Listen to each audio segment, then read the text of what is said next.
Hello friends, welcome to our channel. Today we're going to take a look at another horrible case with you. The case of Tracie Hawlett and J.B. Beasley.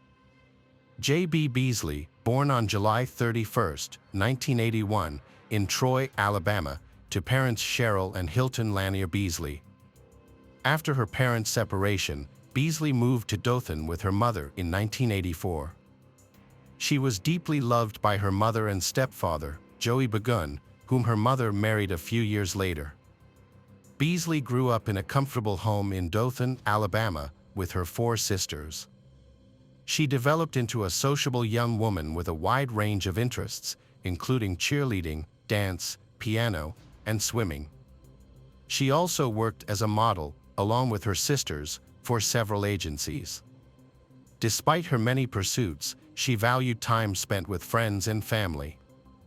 In high school, Beasley befriended Tracie Hawlett, a fellow cheerleader. They quickly became inseparable. Tracie Hawlett was born on March 3, 1982, to Carolyn and Robert Hawlett. Her father, a member of the Dothan Police Department, tragically passed away when Tracie was just 5 years old. Her mother, Carolyn, later remarried a man named Mike Roberts, who helped raise Tracie Hawlett alongside her mother. Tracie Hawlett was a shy but selfless person who always put others before herself. She was particularly protective of her 2 younger brothers and took her responsibilities as an older sister seriously. Like Beasley, Tracie Hawlett attended Northview High School, earning good grades and participating as a cheerleader. As Beasley and Tracie Hawlett were transitioning into adulthood, they were unaware of the tragic events that would soon shatter their hopes and dreams. On the evening of July 31, 1999, around 10:05 p.m., they friends left Dothan in J.B. Beasley's black 1993 Mazda 929, heading to a birthday party in Headland, just a few miles north. However, their unfamiliarity with the roads soon led them into difficulty. Beasley and Tracie Hawlett started their trip but took a wrong turn shortly after leaving their hometown, becoming lost. At around 10:30 p.m., they stopped at a BP gas station in Headland, near the intersection of routes 173 and 431, to get directions. From the gas station's payphone, they called their friends to get clearer directions to their party destination. However, after continuing their trip, they found themselves in Ozark, Alabama, approximately 24 miles northwest of Headland, rather than their desired location. At 11:30 p.m., they realized they were still lost and pulled over at the Big Little store to get their bearings. Although the store was closed, Tracie Hawlett used the payphone to call her mother, explaining that they had gotten lost and were now in Ozark. She updated her mother on their plans to return home rather than continue their search for the party. A woman named Marilyn Merrick and her daughters pulled into a gas station to buy a soda. Tracie Hawlett and Beasley approached them, asking for directions to Dothan. Marilyn did her best to explain the route, and they seemed to grasp it. She noticed that they appeared to be well-mannered and were driving a clean and tidy car. As Marilyn watched, they followed her directions, pulling out of the parking lot and turning right. On August 1, 1999, Tracie Hawlett's mother filed a missing person report with the police around 8 a.m. Investigators quickly began searching for Tracie Hawlett and her friend, Beasley, who had not been seen since the previous night. Their first lead came when police discovered Beasley's car parked on Herring Avenue in Ozark. The vehicle showed signs of recent use, with an almost empty gas tank despite being filled the day before.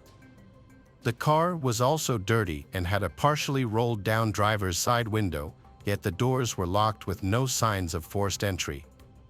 Inside, police found Beasley's driver's license on the dashboard, along with 8 purses and cash, which suggested that the disappearance was not a result of a typical theft or robbery.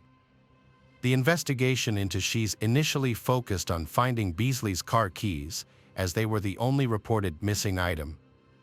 However, there was no sign of either Tracie Hawlett or Beasley. A suspicious palm print on the locked trunk of Beasley's car heightened the police's concerns that something was terribly wrong. Although they suspected the trunk might hold important clues, they couldn't access it without the keys. It took 6 hours for the police to realize that the trunk could be opened from the inside using a latch, eliminating the need for the car key or a locksmith. Upon opening the trunk, the officers made a disturbing discovery.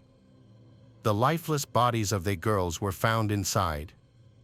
Both victims were fully dressed, but their pants were soiled below the waist.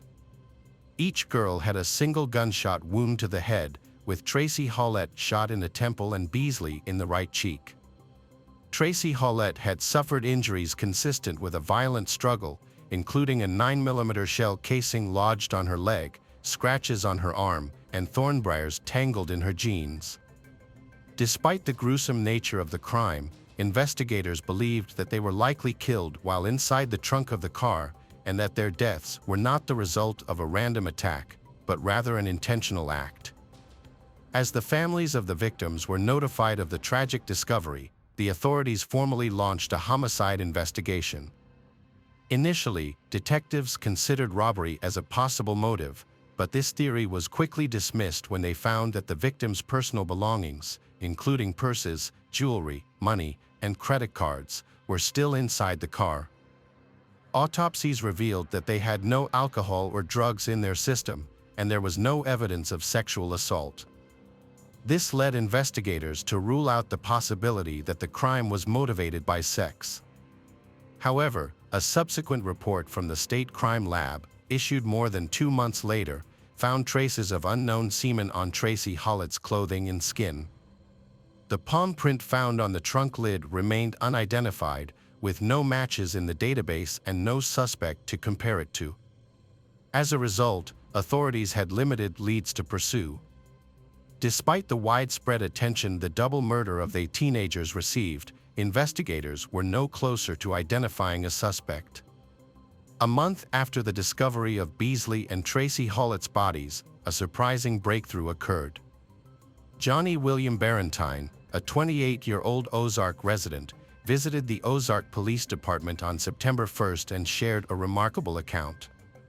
He claimed to have witnessed the double murder, stating that he had seen the incident on the same night as the crimes, around the time Tracie Hawlett made a call from the Big Little Store's payphone. According to Barrentine, he had been out buying milk for his 2-year-old son when he stumbled upon the horrific event. He returned home at 1 a.m., visibly upset, and told his wife that he had been in a collision with a black truck near Herring Road. After sharing this incident with friends in the days that followed Tracie Hawlett and Beasley's murder, they encouraged him to report it to the police. They suggested that this information might be connected to the murders and could help the police solve the case, ultimately leading to the reward. During a 4-hour interview with Ozark police, Barrentine's account of the events surrounding the killings changed 6 times. Initially, he told police that on the night of the murders, he saw a black truck speeding away from the area where the bodies were found. However, as the interview progressed, his story continued to evolve and change. Eventually, Barrentine claimed that he had given a ride to a tattooed man he didn't know, and they drove past the Big Little Store together. He then testified that the man got into the car with 2 girls, whom he identified as Tracie Hawlett and Beasley. According to Barrentine, the man forced they out of the car on Herring Avenue. A confrontation took place between the man and they as they tried to escape. After putting they in the trunk, Barrentine reported seeing something in the man's hands just before hearing 2 gunshots. The man then returned to the car, and Barrentine drove him away from the scene before heading home. In a different account, Barrentine confessed to investigators that he knew the man he had given a ride to and identified him as his neighbor. Notably, Barrentine lived less than a mile from where the police found the victims' bodies. Johnny Barrentine was named the prime suspect in the murders of Beasley and Tracie Hawlett, but his story raised several red flags. He failed to mention any sexual activity that would explain the semen found on Beasley's clothing and body.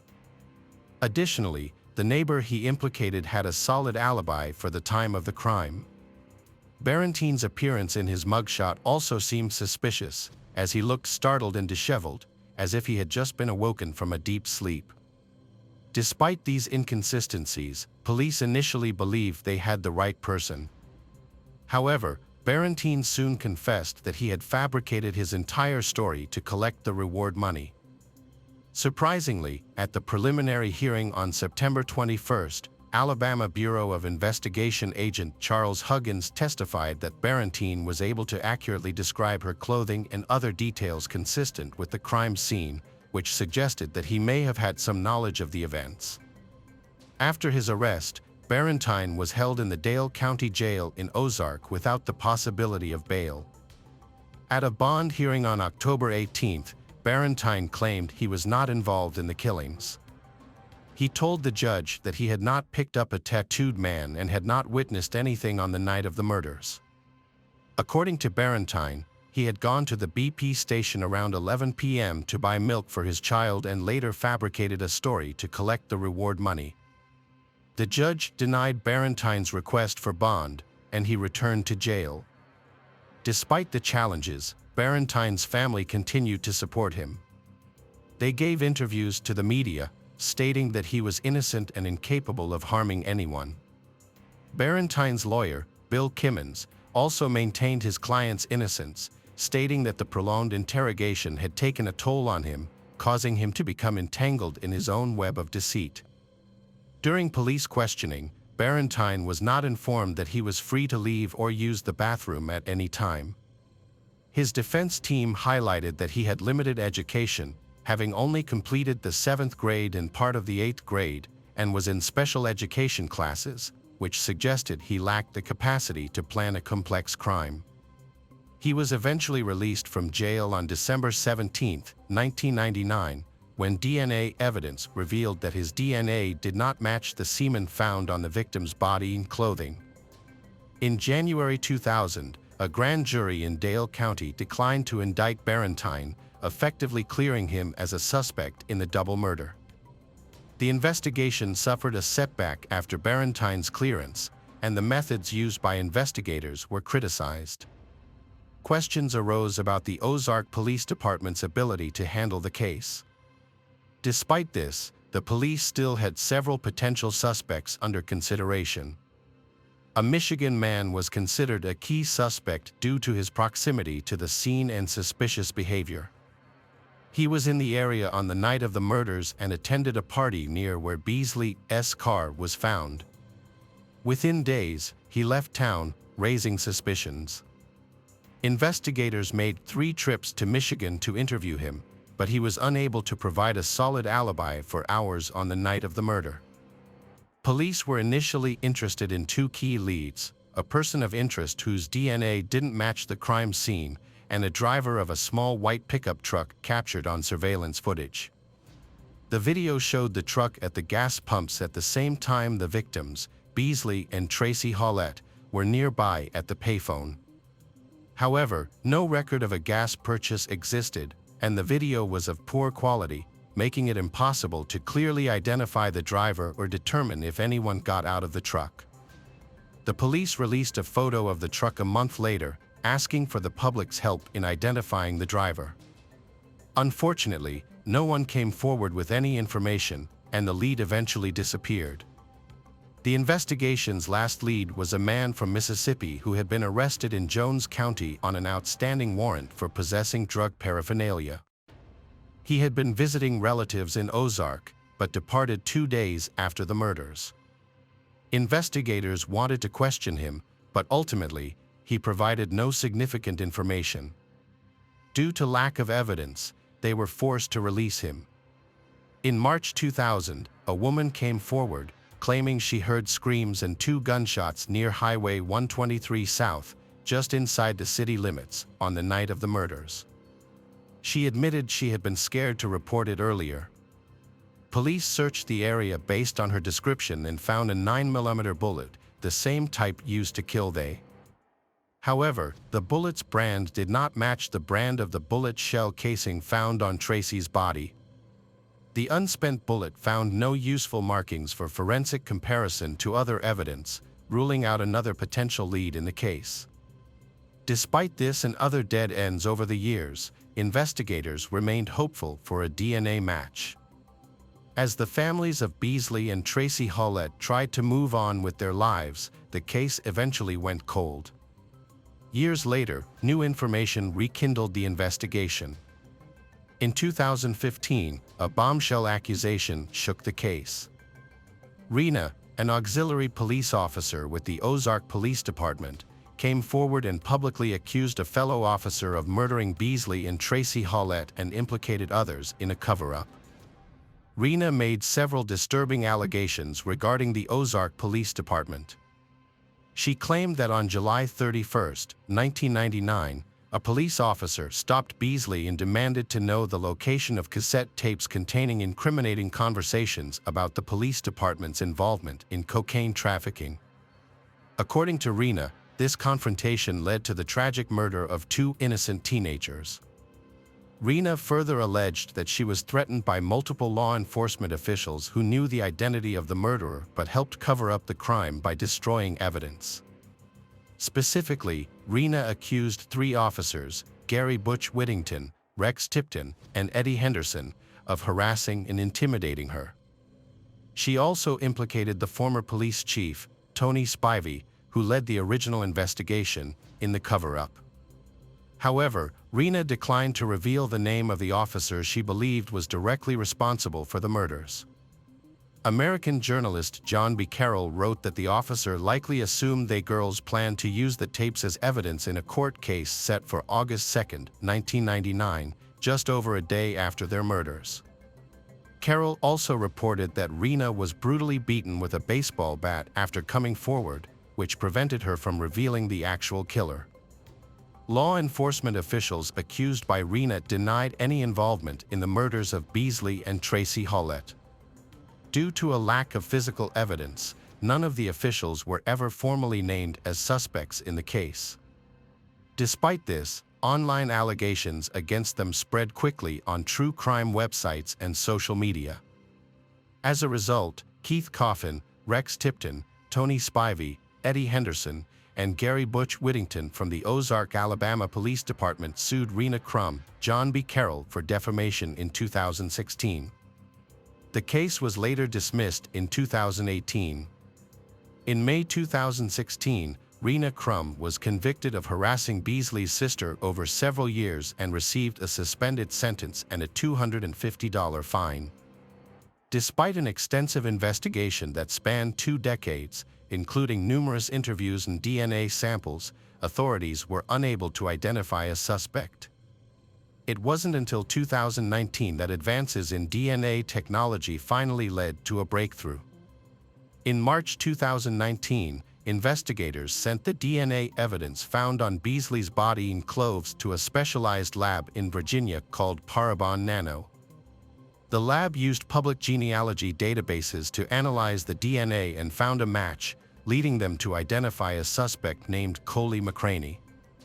McCraney, 45, was not previously a suspect in the 1999 murders of Beasley and Tracie Hawlett, but DNA evidence now implicated him in the crime. McCraney was born in Alabama and graduated from Carroll High School in Ozark in 1992. During his time in high school, he was an athlete and also served as the president of the library club. After graduation, he enlisted in the U.S. Air Force and served from 1993 to 1997. In 1992, McCraney was married, but they separated 2 years later. They eventually divorced. His ex-wife filed a complaint with the Air Force in 1994, alleging that McCraney had assaulted her. McCraney later remarried in 2001 and had children with his second wife. In 1998, he was found to have failed to pay child support, but otherwise, he had no significant criminal record over the past 20 years. McCraney worked as a truck driver throughout his career, employed by several Alabama-based trucking companies over the years. More recently, he co-founded a church and worked as a bishop. At the time of the 1999 murders, Coley McCraney was 26 years old and living in Ozark, just 1 mile from where the bodies of Beasley and Tracie Hawlett were found. Nearly 20 years later, on March 15, 2019, McCraney was arrested in Daleville, Alabama, following a traffic stop. During his subsequent interview with police, McCraney claimed to not know the victims. However, the investigators did not reveal any motive for the murders. The news of McCraney's arrest sent shockwaves through the Ozark community, including its police chief, Marlon Walker, who had attended school with McCraney. As the case seemed to be finally unraveling, a new development emerged. Rena Crum, a 53-year-old woman who had previously accused the Ozark Police Department of covering up the murder, withdrew her allegations during an August 2022 hearing. McCraney, 49, is currently in Dale County Jail awaiting trial on 5 counts of capital murder for the shooting deaths of Beasley and Tracie Hawlett. His bond was denied, and his trial is scheduled for April 17, 2023. The families of the victims expressed relief that the alleged killer has been apprehended, but they still face the difficult process of reliving painful memories during the trial. McCraney was ultimately found guilty of the murder and rape of Beasley and the murder of Hawlett. He was sentenced to life without the possibility of parole.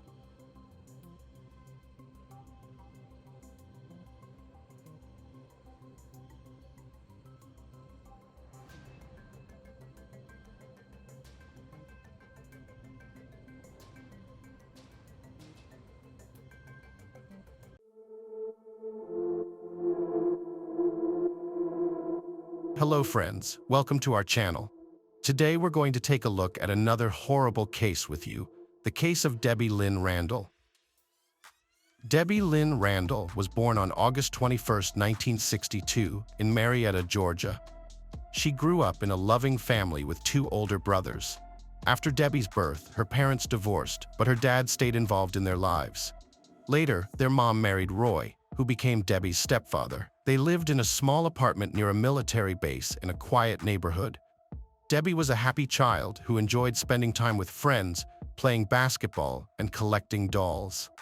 On January 13, 1972, when Debbie was 9 years old, she had dinner with her family.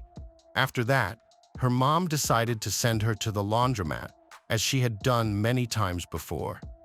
Debbie was supposed to keep an eye on the laundry while it washed, while someone else from the family would help her carry the clothes to the laundromat and back home.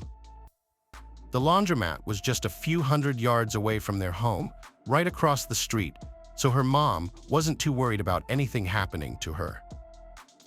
Back then, it was quite common for parents to have their kids help with chores like laundry, and Debbie even made some friends with the other girls at the laundromat. That day, Debbie's mom initially planned for her older brother to go with her, but he was sick and preferred to stay home to watch his favorite TV show instead. So, the mother requested her husband to accompany Debbie to take the laundry. Debbie went along with her stepdad, taking a box of detergent on the way. Her stepdad dropped off the laundry, put it into 2 washing machines, and then left. Debbie stayed behind to wait for the washing to be done. After that, she was supposed to walk home and ask someone to collect the clean clothes because she couldn't carry them all alone. Sometime later, Debbie's mom noticed that she still hadn't returned, even though the laundry should have been done by then. It was getting dark outside, so she and her husband decided to walk to the laundromat, but Debbie wasn't there.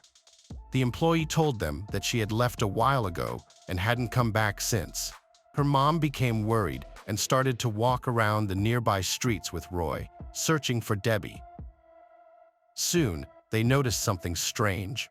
A few dozen yards from the laundromat, in the parking lot next to one of the cars, there was spilled detergent.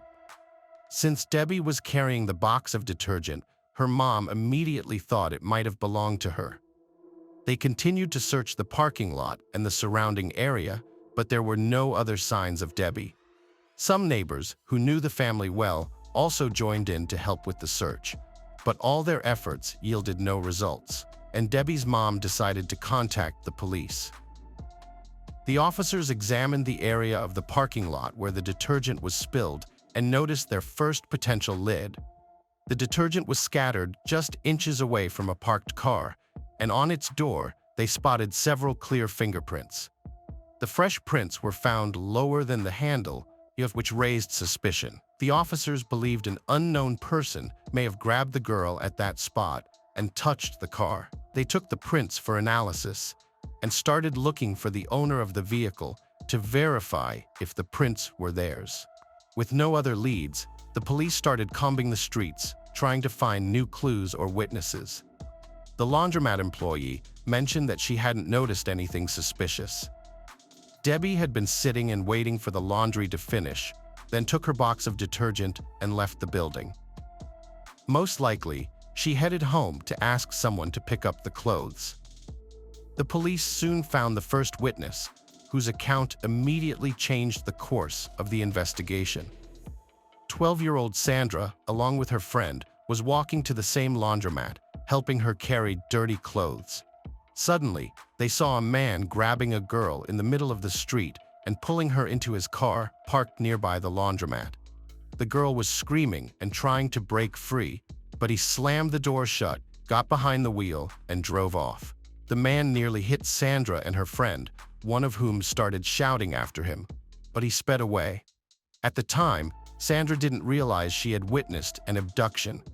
She thought the man was the girl's father or some other relative picking her up while she wanted to stay out longer.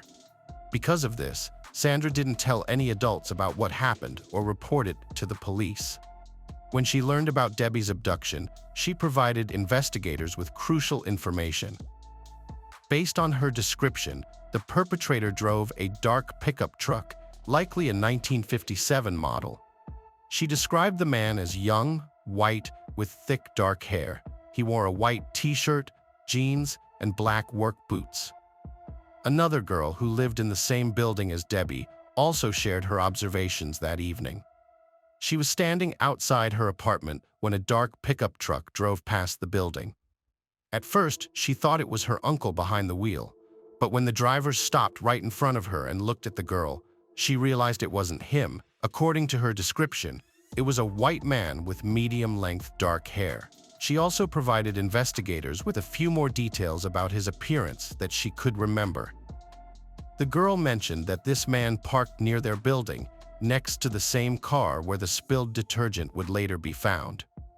The police soon found another witness. A man who lived near Debbie's house was driving to the hospital to visit his wife. At one point, a dark pickup truck, likely a Dodge, nearly crashed into him before driving off recklessly. The driver appeared to be around 30 years old with dark hair. However, the most crucial detail was that the witness also saw a girl in his car, seemingly attempting to escape while the driver held her with one hand. After hearing all the stories, the police were certain that Debbie had been kidnapped. They shared details about the suspect's car with all patrol units, and police sketch artists drew an image based on what 3 witnesses described. Some officers looked for similar vehicles and questioned their owners, while others led extensive searches for Debbie. As time went on, more volunteers and police officers from different towns joined the efforts. Altogether, about 4,000 people participated in the search, a record for both the city and the entire state. Detectives also investigated various people who knew Debbie, including all male neighbors, her stepfather, and her biological father, but all of them were ruled out as suspects. Her father, who lived in the same city, learned about his daughter's disappearance at work and immediately joined the search efforts. Detectives checked previously convicted criminals living within a few-mile radius of Debbie's home, but they didn't find any suitable suspects among them. The search for Debbie Randall lasted over 2 weeks, but found no results. On January 29th, some students joined the search and went to explore the wooded area near her house. During their search, they noticed tracks leading into the forest, as if something had been dragged. Following the tracks, they found a body and contacted the authorities. They had found Debbie Randall. She was dressed in the same outfit her mother had mentioned on the day she was taken, a lavender dress, dark blue zip-up jacket with a hood and socks. Her lavender shoes, a recent Christmas gift that she adored, were missing. Medical professionals confirmed she had been strangled to death and had also been sexually attacked. Experts found a single dark hair on her body, most likely belonging to the killer. Since DNA analysis was not used at that time, experts couldn't do much with this evidence. They examined it under a microscope and, based on their knowledge at the time, concluded that it belonged to a man aged between 18 and 30 years old. Debbie's clothing was also covered in dirt. Lacking other leads, detectives decided to examine it more thoroughly. They contacted a geologist and asked him to work with their forensic team together. The detectives determined that some of the dirt consisted of a particular type of clay, mined less than 10 miles from their city. The geologists confirmed that it was indeed the unique northern Georgia clay that couldn't be found anywhere else nearby. There were also other dirt stains different from the first. They were traced back to another type of clay mined by a local company just 2 miles from where the body was discovered. Based on this information, detectives theorized that the perpetrator didn't kill the victim immediately. Instead, he drove her to remote areas where those types of clay were located. Most likely, he initially took her out of town where he sexually assaulted her. Then, he drove to the location where the second type of clay was mined, killed her, and took her to the forest, dragging her body behind the trees and leaving it there. Supporting this theory were not only the clay traces, but also the forensic analysis, indicating that Debbie was already dead when brought to the forest. If the perpetrator had killed her there would have been signs of a struggle around that area. The traces on the ground from the trail into the trees also suggested that the victim was already dead. The clay mining sites were very far away and hard to get to. Detectives thought that the killer may have worked there. They contacted the mining companies, and a supervisor from one of them supported this idea. It seemed unlikely that someone who didn't know the area could have brought the abducted girl there. Even the workers themselves sometimes find it challenging to move around in these large areas. Police checked employees from both companies, trying to find a man matching the description or the similar vehicle, but it didn't lead to anything. They also had fingerprints left on the car just inches away from the abduction site and compared them with all suspects, but this yielded no results either.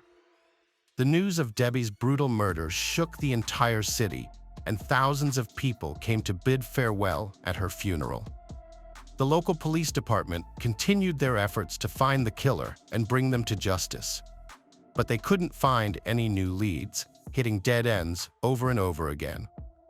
Eventually, the case remained unsolved for many years. Detectives continued to work on it, checking dozens of suspects, but they couldn't establish their involvement.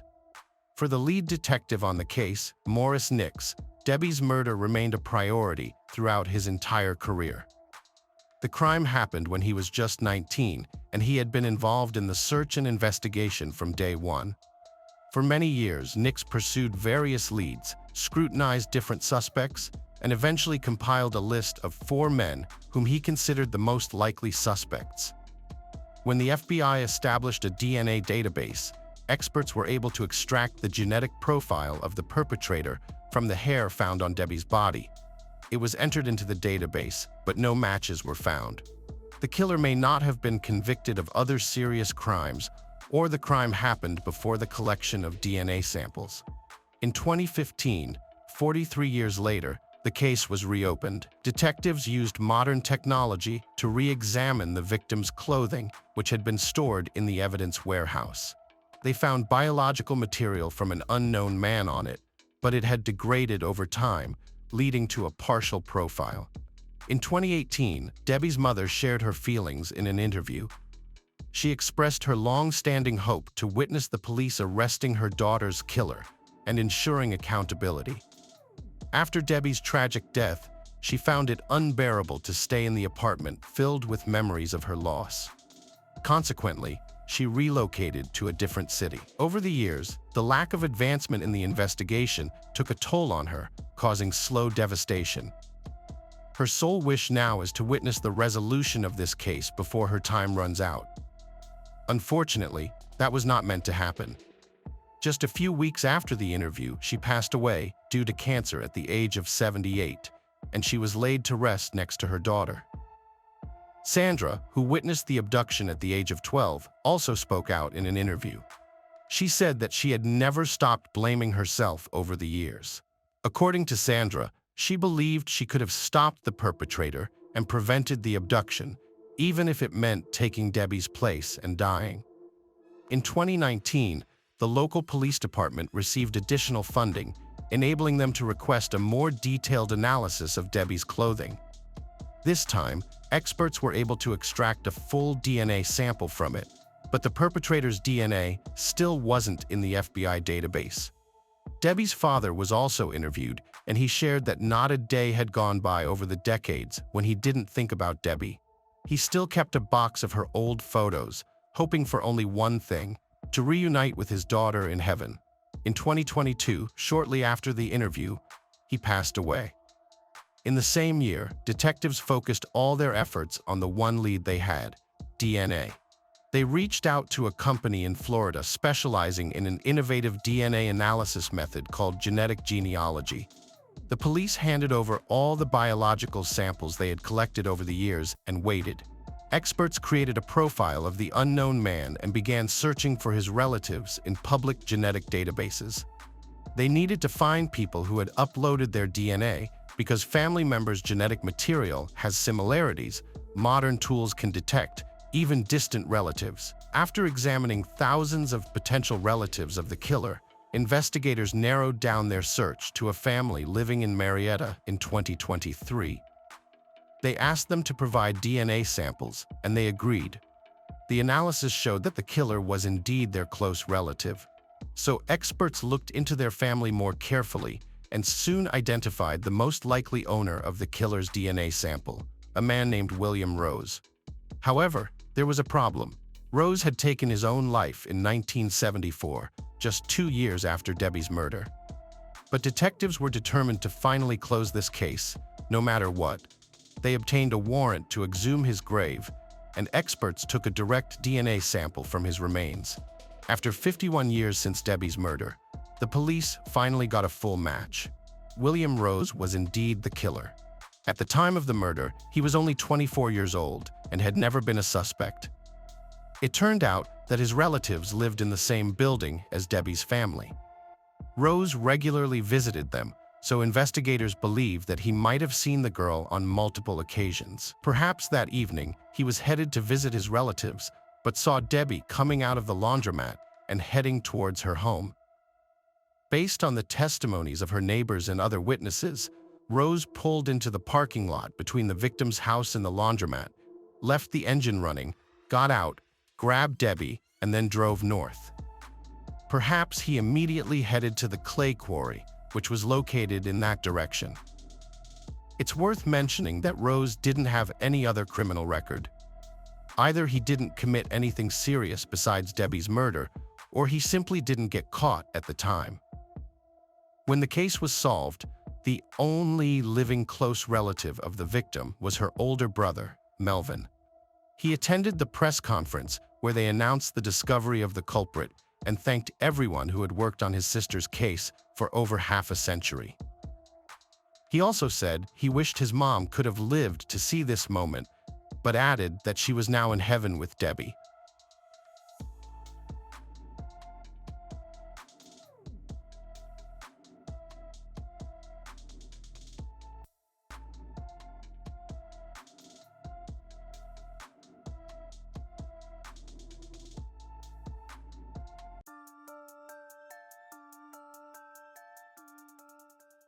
Hello friends, welcome to our channel. Today we're going to take a look at another horrible case with you.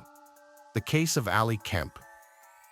Alexandra Ali Elizabeth Kemp was born on October 11, 1982, in Leawood, Kansas, a city on the border of Kansas and Missouri. As the eldest of 3 children and the only daughter, she grew up in a loving family. After graduating from high school with honors, Alexandra enrolled at Kansas State University. She had big plans for her life, including a trip she wanted to take in 2002. When she finished her first year of university, Alexandra returned to her hometown of Leawood for the summer vacation. There, she found a part-time job at an outdoor swimming pool not far from her parents' house, where her younger brother Tyler worked.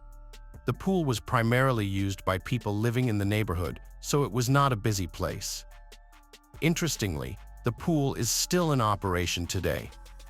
On June 18, 2002, Alexandra was supposed to be at work, but when Tyler arrived at the pool for his shift at 5 p.m., he couldn't find her. Her mobile phone and purse were still on the table where she usually sat, but she was nowhere to be seen. Confused, Tyler called their parents, and their father, Roger Kemp, rushed to the scene. Initially, Roger checked the pool but didn't see Alexandra. Next, he went to the small pump room near the pool, which stored water purification equipment, a ladder, and other items. Upon inspection, Roger didn't notice anything suspicious at first, but then he spotted a leg sticking out from under a tarp.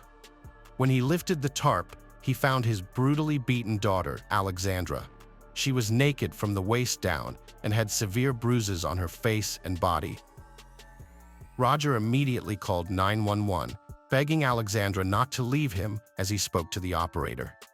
When the ambulance arrived, Roger was performing CPR on Alexandra. They rushed her to the hospital, but despite their best efforts, Alexandra was pronounced dead shortly after arrival. The cause of her death was determined to be strangulation, and although her body was partially naked, there was no evidence of forced intimacy before her death. While awaiting the DNA analysis results from Alexandra's body, police sealed off the pool area to search for evidence that could lead them to the perpetrator. In the room where Roger discovered Alexandra's body, clear signs of a struggle were evident. Her flip-flops were found in 2 separate locations. Additionally, an open antiseptic gel and its cap were discovered by the police. A few days later, as the police continued their desperate hunt for the perpetrator, the family and hundreds of sympathizers gathered to bid farewell to Alexandra in a funeral ceremony. The first person suspected in Alexandra's murder was her boyfriend, Phil Howes, whom she had been dating since high school. At the time, Phil worked as a pool administrator, and on the day of her death, he was working the morning shift. Alexandra arrived at noon and was scheduled to work for 5 hours. Although Phil often stayed late to spend time with her, on this particular day, they had plans for the evening, so he left right after his shift ended. By the time Alexandra's brother arrived, she was already deceased, her body hidden under a tarp in the pump room. Despite being an initial suspect, Phil had a solid alibi and was quickly cleared by the police. During their investigation, detectives learned from Phil that Alexandra felt uncomfortable being alone at the pool because some of the lawnmowers would stare at her and try to flirt. Although the lawnmowers were questioned, they all had alibis for the time of Alexandra's death. However, the police did discover some potentially relevant information. Several people reported seeing a strange man lurking in the bushes with a video camera, apparently watching the girls in swimsuits near the pool the day before Alexandra's murder. Additionally, a witness claimed to have seen the suspicious man leave in an old Ford pickup truck. Experts analyzed the activity on the girl's mobile phone and discovered that she had communicated with her friend Laurel on the day of her death. They had even made plans to meet. Laurel was subsequently questioned by the police at the station. According to her, Alexandra had asked her to keep her company until her shift ended. Since the weather was poor, the pool was deserted, which made Alexandra uneasy. Laurel stated that she arrived at the pool around 2:30 p.m., parking her car near the fence, but Alexandra was nowhere to be seen. Laurel honked her horn, hoping Alexandra would come out, but instead, a man emerged from the pool house. He looked at her and waved with a smile. Laurel didn't recognize the man and assumed he was Alexandra's boss, so she decided to leave to avoid causing trouble for her friend. At the time, she thought Alexandra would get in trouble if her boss found out she was socializing during work hours. However, the man was neither Alexandra's boss nor a co-worker. the police were almost certain that Laurel had seen the perpetrator. Based on Laurel's description, the police worked with a forensic artist to create a sketch of the suspect they were looking for. A white male, approximately 30 years old, with a stocky build, short brown hair, and driving an older Ford pickup truck from the 1980s. Among the numerous tips they received, one person pointed out that a man named James Strader bore a strong resemblance to the suspect in the sketch. Strader not only matched the physical description, but also owned an old Ford pickup truck and worked as a mechanic just 20 minutes from the pool where Alexandra Kemp was last seen. When the police brought Strader in for questioning, they were struck by his resemblance to the sketch. However, Strader denied any involvement in Alexandra's death, and his employer corroborated his alibi, confirming that Strader was at work on the day of her death.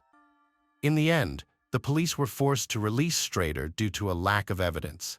At the same time, a laboratory report disclosed that a tube of antiseptic gel found at the crime scene and on Alexandra's body contained male DNA. While this finding yielded no significant leads, as the DNA did not match any profiles in the police databases. However, the police were able to clear Alexandra's friends, family, and boyfriend of suspicion, as their DNA samples did not match the DNA discovered at the scene. Alexandra's father, Roger Kemp, played a crucial role in advancing the investigation. After his daughter's devastating death, he initially felt lost, but he soon discovered a new sense of purpose in pursuing justice for her. As he expressed in an interview, he had two choices: either stay in bed and give up, or go out and fight. He chose to fight. Impressed by his determination, the police allocated a dedicated space for him at the station, enabling him to gather and share information and collaborate with the investigators on potential leads. After checking all the clues available at that time, Roger, together with the investigators, contacted the producers of the television program America's Most Wanted and asked to make an episode about the death of Alexandra. The creators agreed, and at one point, it was the longest-running program on television and consisted of 24 seasons. After Alexandra's story aired, the police started receiving hundreds of calls with information, but they checked all the clues, none of which led to a breakthrough. The investigation again reached a dead end. In February 2003, 8 months after Alexandra's death, a promising new lead emerged. Following their search efforts, the police arrested a suspect in Utah. Interestingly, 3 individuals, 2 women and a 14-year-old girl who were complete strangers, independently reported to the authorities that they had been forced into intimate encounters with the same man, with only a few days separating the incidents.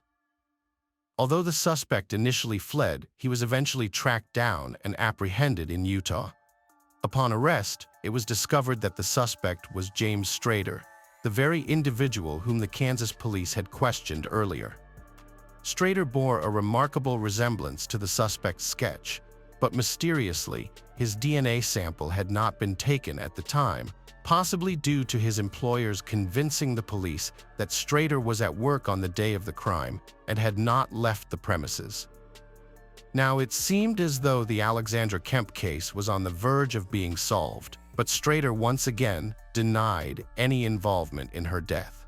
Although he acknowledged a strong resemblance to the suspect's portrait, he claimed not to have been near the pool on that particular day. He did, however, provide a DNA sample for analysis. Unfortunately, the results proved frustrating for everyone involved. His DNA failed to match the DNA found on Alexandra's body and the antiseptic gel tube. In the end, Strader was sentenced to prison on unrelated charges, and the investigation into the Alexandra Kemp case again stalled. A year had passed since Alexandra's death, but the police still had no leads or suspects. Her father, Roger Kemp, and her boyfriend, Phil Howes, who was also the president of the student community, continued to fight for justice. Phil used email to spread the portrait of the suspected killer among students at other universities, and he also asked student communities at other educational institutions to watch the episode about Alexandra on America's Most Wanted. Despite the efforts made by her family and the police, however, no results were achieved. Another year went by, but Roger refused to give up. He persisted in his struggle for justice for his daughter and contacted America's Most Wanted again, asking them to re-air the episode about Alexandra's death. The show's creators asked Roger if there was any new information in the case, and he replied that there was none. The determination of a father who had lost his daughter impressed the show's creators, and they decided to show the episode again. After the police received a large number of calls, Roger offered a $25,000 reward for any information that could help identify the person who took Alexandra's life. The city of Leawood authorities increased the reward to $50,000. To spread the word, Roger posted his daughter's image, the suspect's sketch, and reward information in newspapers. One day, while driving along the highway, Roger noticed billboards and realized they could be an effective way to grab people's attention. He contacted several advertising agencies to inquire about the cost of placing the necessary information on a billboard. One of the agencies Roger called was Lamar Advertising Company. However, when the company's owner learned that Roger Kemp wanted to rent a billboard, he refused to accept payment. Instead, he offered to post the information for free on multiple billboards. Roger decided to post the suspect's sketch and reward information on billboards along Washington pool maintenance. His appearance matched the suspect's description. Given the numerous matches, the police didn't think it was a coincidence. They began searching for Teddy Hoover and soon found his address in Kansas. They headed to his residence immediately. When the police arrived, Hoover answered the door, looking startled and visibly anxious. While it's natural for people to feel nervous when the police show up at their doorstep, Hoover's reaction didn't necessarily indicate guilt. The officers asked about his whereabouts on June 18, 2002. As one might expect, Hoover claimed he couldn't recall, given that it had been 2 years since the incident, and it's common for people to forget specific details about their whereabouts on a particular day from a few years prior. He also denied any involvement in the maintenance of the pool where Alexandra worked. However, the detectives requested that Hoover provide a voluntary DNA sample to eliminate him as a suspect. Hoover responded that he needed to consult with a lawyer first and would contact the police himself after doing so. About a day later, Hoover's lawyer reached out to investigators, expressing his client's concern that his DNA sample might end up in a database, allegedly due to Teddy's belief in conspiracy theories and fears that the police would use it against him in other cases. The investigators reassured Hoover that they would not enter his DNA into any database and would only use it to determine if it matched the DNA found on Alexandra Kemp. The lawyer said he would discuss this with his client and follow up with a call. As they waited for the call, the police reviewed the case files again and stumbled upon a familiar name in one of the folders. It turned out that on the day Alexandra died, detectives had interviewed onlookers by the pool, hoping to gather information about potential witnesses. Interestingly, one of the people they spoke to was Ted Hoover himself. This meant that Hoover had been at the crime scene, despite his earlier claim to detectives that he had never been there. As the minutes ticked by, the police grew increasingly convinced that Ted Hoover might be the suspect they had been searching for over the past 2 years. After several days of waiting, investigators reached out to Hoover's lawyer to ask if his client was ready to provide a DNA sample. The lawyer's response caught them off guard. He revealed that Hoover had fired him and stopped responding to his calls. The police promptly went to Hoover's house, only to find that their prime suspect had already fled the scene. A 29-year-old man, Hoover was subsequently placed on the National Wanted list, but he proved to be elusive, leaving behind no trace of his whereabouts. Billboards displaying the suspect's image remained in place, and detectives had been searching for Teddy Hoover Leawood for months without making an arrest. Then, in September 2004, a caller contacted the police claiming to have information about the suspect. He revealed that he knew the name of Teddy's girlfriend, Laura Barr, with whom he lived in Kansas. The detectives decided to locate this woman, but discovered that she had left the state around the same time Teddy escaped. The U.S. Postal Service informed the Kansas State Police that Laura Barr was receiving mail in Litchfield, Connecticut, at the same address as a man named Benjamin Appleby. The house where they lived was in a secluded rural area, leading the police to suspect that Benjamin Appleby was either a pseudonym or the real name of Teddy Hoover Leawood. The detectives requested assistance from the Connecticut State Police to find Appleby.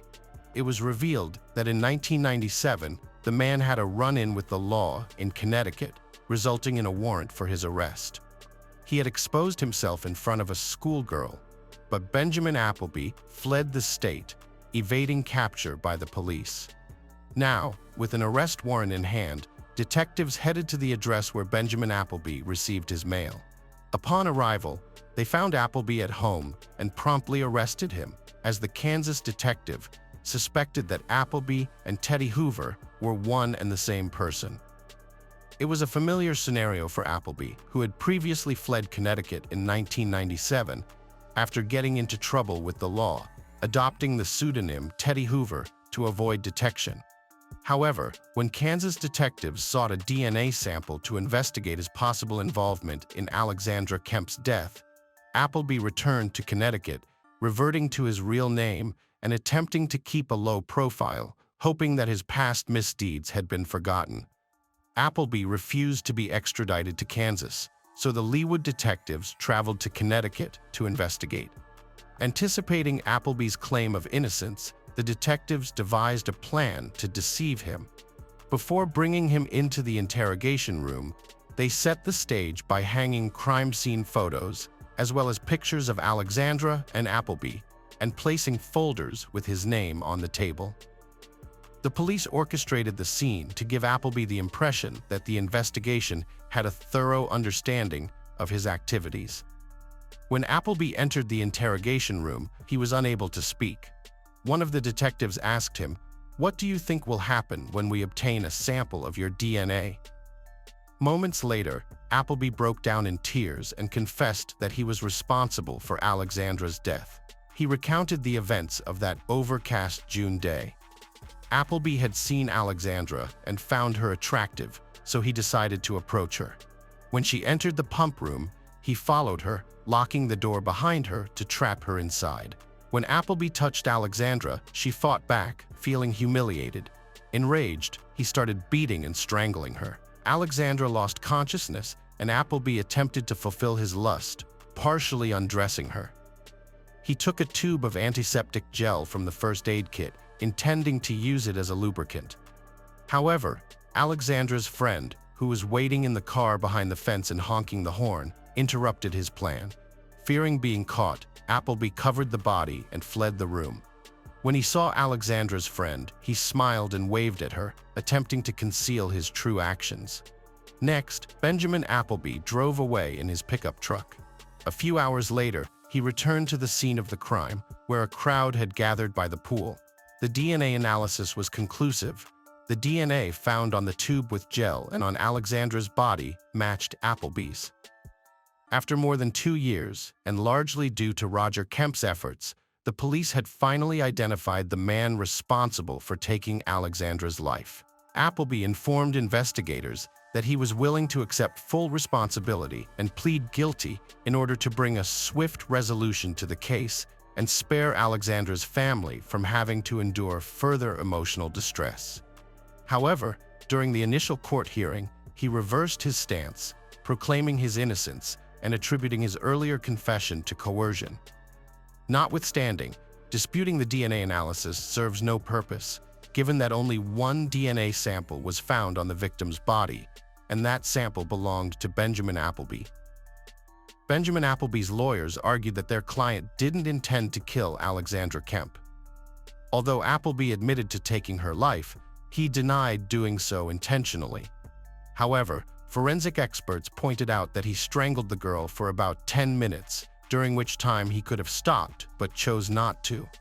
The prosecution believed he went to the pool solely to observe her.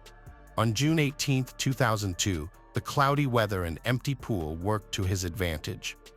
In December 2005, a jury found Appleby guilty, and he was sentenced to life imprisonment with the possibility of parole in 50 years.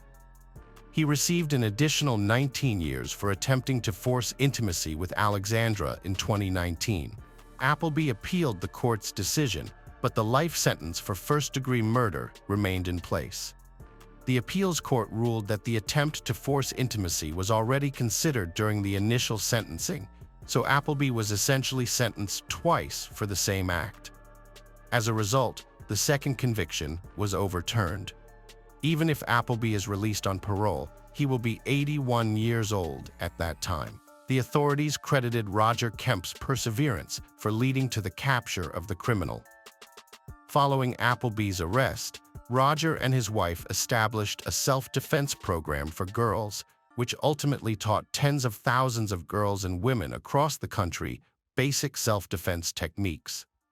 The concept of using billboards to raise awareness was not novel. Roger Kemp's dedication to the investigation and his subsequent contributions to society did not go unnoticed. He was awarded the Presidential Citizens Medal by Barack Obama at the White House. Roger Kemp.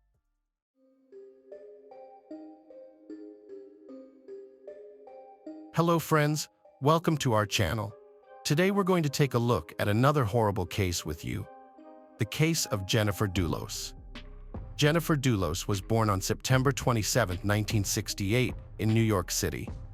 Her parents were Hillard Farber, a banker, and Gloria Tenberg, a philanthropist. She had one sibling, a sister named Melissa Irene Farber. Jennifer attended Brown University, graduating in 1990, and later earned a master's degree in writing from the Tisch School of the Arts at New York University. Her uncle, Arthur Ortenberg, and his wife founded the fashion company Liz Claiborne Inc. Jennifer married Fotis Dulos in 2004. The couple had 5 children together, including 2 sets of twins and a daughter. Their children were all named after Greek saints. Jennifer and Fotis were married for 13 years until their relationship began to deteriorate in 2017. As time went on, Jennifer became increasingly afraid of her husband. Fotis Dulos was born on August 6, 1967, in Turkey and grew up in Athens, Greece. He moved to the United States in 1986 and attended Brown University, graduating in 1989. A few years later, Fotis earned a master's degree in finance from Columbia Business School. Before marrying Jennifer, Fotis was married to Hilary Vanessa Alama, a fellow Brown University student, from 2000 to 2004. He divorced Hilary in 2004 and then married Jennifer in September of the same year, just a month later. Jennifer loved her children deeply, and it was this love that made her sudden disappearance all the more suspicious to the police. They knew she would never abandon her kids intentionally. Months earlier, Jennifer had filed for divorce from her husband, Fotis, due to the increasingly violent nature of their marriage. She feared for her life and that of her children. The main reason for her seeking divorce was Fotis's violent behavior and his affair with his co-worker, Michelle Troconis, a Venezuelan national. Jennifer had hinted at her marital problems in a 2012 blog post, expressing her desire to become stronger and stand up for herself. 5 years later, she took the step of filing for divorce, citing Fotis's growing independence and his infidelity. Although the court denied her request for sole custody, it granted her and Fotis joint custody. Jennifer lived in fear, not just for herself, but especially for her children. She said that Fotis had a history of behaving irrationally, unsafely, and controlling her, including bullying and making threats. A very disturbing incident happened on June 3, 2017, when Fotis became violent after finding out that Jennifer had planned activities for their kids that Saturday morning. To escape, Jennifer rushed upstairs, but Fotis followed her, continuing to yell at her and physically intimidate her, even after she locked herself in a room. Jennifer saw the danger she was in with her husband. After filing for divorce, she admitted that she was terrified of Fotis and expected trouble. In May 2017, following her divorce filing, Jennifer accused Fotis of threatening to kidnap and harm their children if she didn't accept his terms in the divorce settlement. To make things worse, he bought a gun that same year. In 2018, during the hearing process, Jennifer requested emergency sole custody of her children due to Fotis' history of violating court orders. Consequently, the court granted her full physical custody, while both parents shared legal custody. Fotis was only permitted supervised visits and monitored phone calls. To ensure her safety, Jennifer and the children relocated to a rented house in New Canaan, 70 miles away from Fotis. Fotis had felt genuinely hurt by Jennifer's accusations. In an email sent to Jennifer in 2017, he expressed concern for their children's welfare. He acknowledged that their children needed both parents, not just one. He pleaded with Jennifer to reconsider their marriage for the sake of their children, suggesting they could work as partners and learn to tolerate each other. Fotis has denied the accusation made by Jennifer. In response, he has accused Jennifer of trying to turn their children against him. According to Fotis, Jennifer has called him a psychopath in front of the kids and told them that he doesn't care about them. He also alleges that Jennifer boasted about prolonging their divorce process for 2 years, supposedly so that she could get the mafia to attack him by breaking his legs with a baseball bat. Fotis further denied ever threatening to kidnap his children. While he admitted to purchasing a gun, he claimed it was solely for protecting his home. Fotis' arguments might have been considered credible if not for the subsequent event. Jennifer Dulos was last spotted on May 24, 2019, around 8:05 a.m. After dropping off her children at New Canaan County School, she returned home shortly. Concerned friends alerted the police to her disappearance. Jennifer had scheduled 2 doctor's appointments in New York City at 11 a.m. and 1 p.m. Her friends grew worried when she failed to show up, as she was known for never missing her appointments. It wasn't just her friends who noticed something was amiss. Her live-in nanny, Lauren Almeida, became worried when she arrived at Jennifer's New Canaan apartment around 11:30 a.m. and found the Range Rover in the garage. Jennifer had planned to use the Range Rover for her doctor's appointment, not the missing Chevrolet Suburban. Lauren Almeida waited until 7 p.m. to inform the police of Jennifer's disappearance. By then, it was clear that something was off, as Jennifer never stayed out late or left without telling anyone. After disturbing reports surfaced, police launched an investigation into Jennifer Dulos' disappearance. Detectives searched her New Canaan house, uncovering devastating evidence that would shatter the hearts of everyone who cared about her. In the garage, they found blood splatters on the floor and traces on one of the walls and the door. Moreover, they discovered blood traces on the exterior of the Range Rover.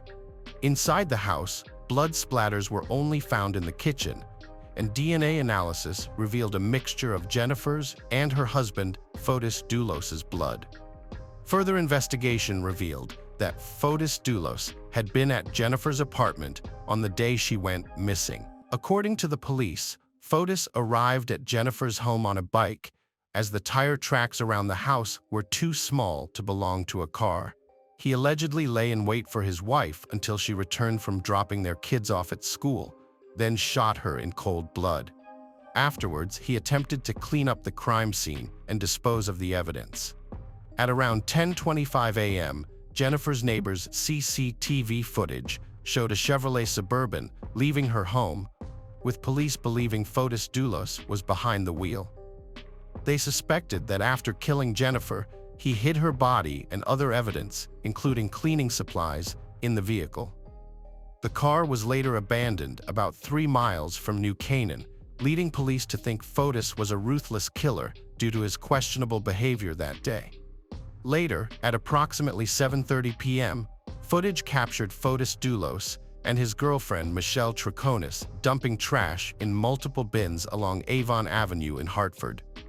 What seemed like a normal act was actually suspicious, as they used 30 separate bins. Upon searching the bins, police found incriminating items, including cleaning products, blood-stained clothing, and used gloves. After testing these items, the results confirmed their suspicions. The blood matched Jennifer's, while Fotis's DNA was found on one of the gloves and a trash bin. Fotis Dulos's murder of his wife in cold blood was shocking, but what was even more surprising was that his girlfriend, Michelle Troconis, was an accomplice to the crime.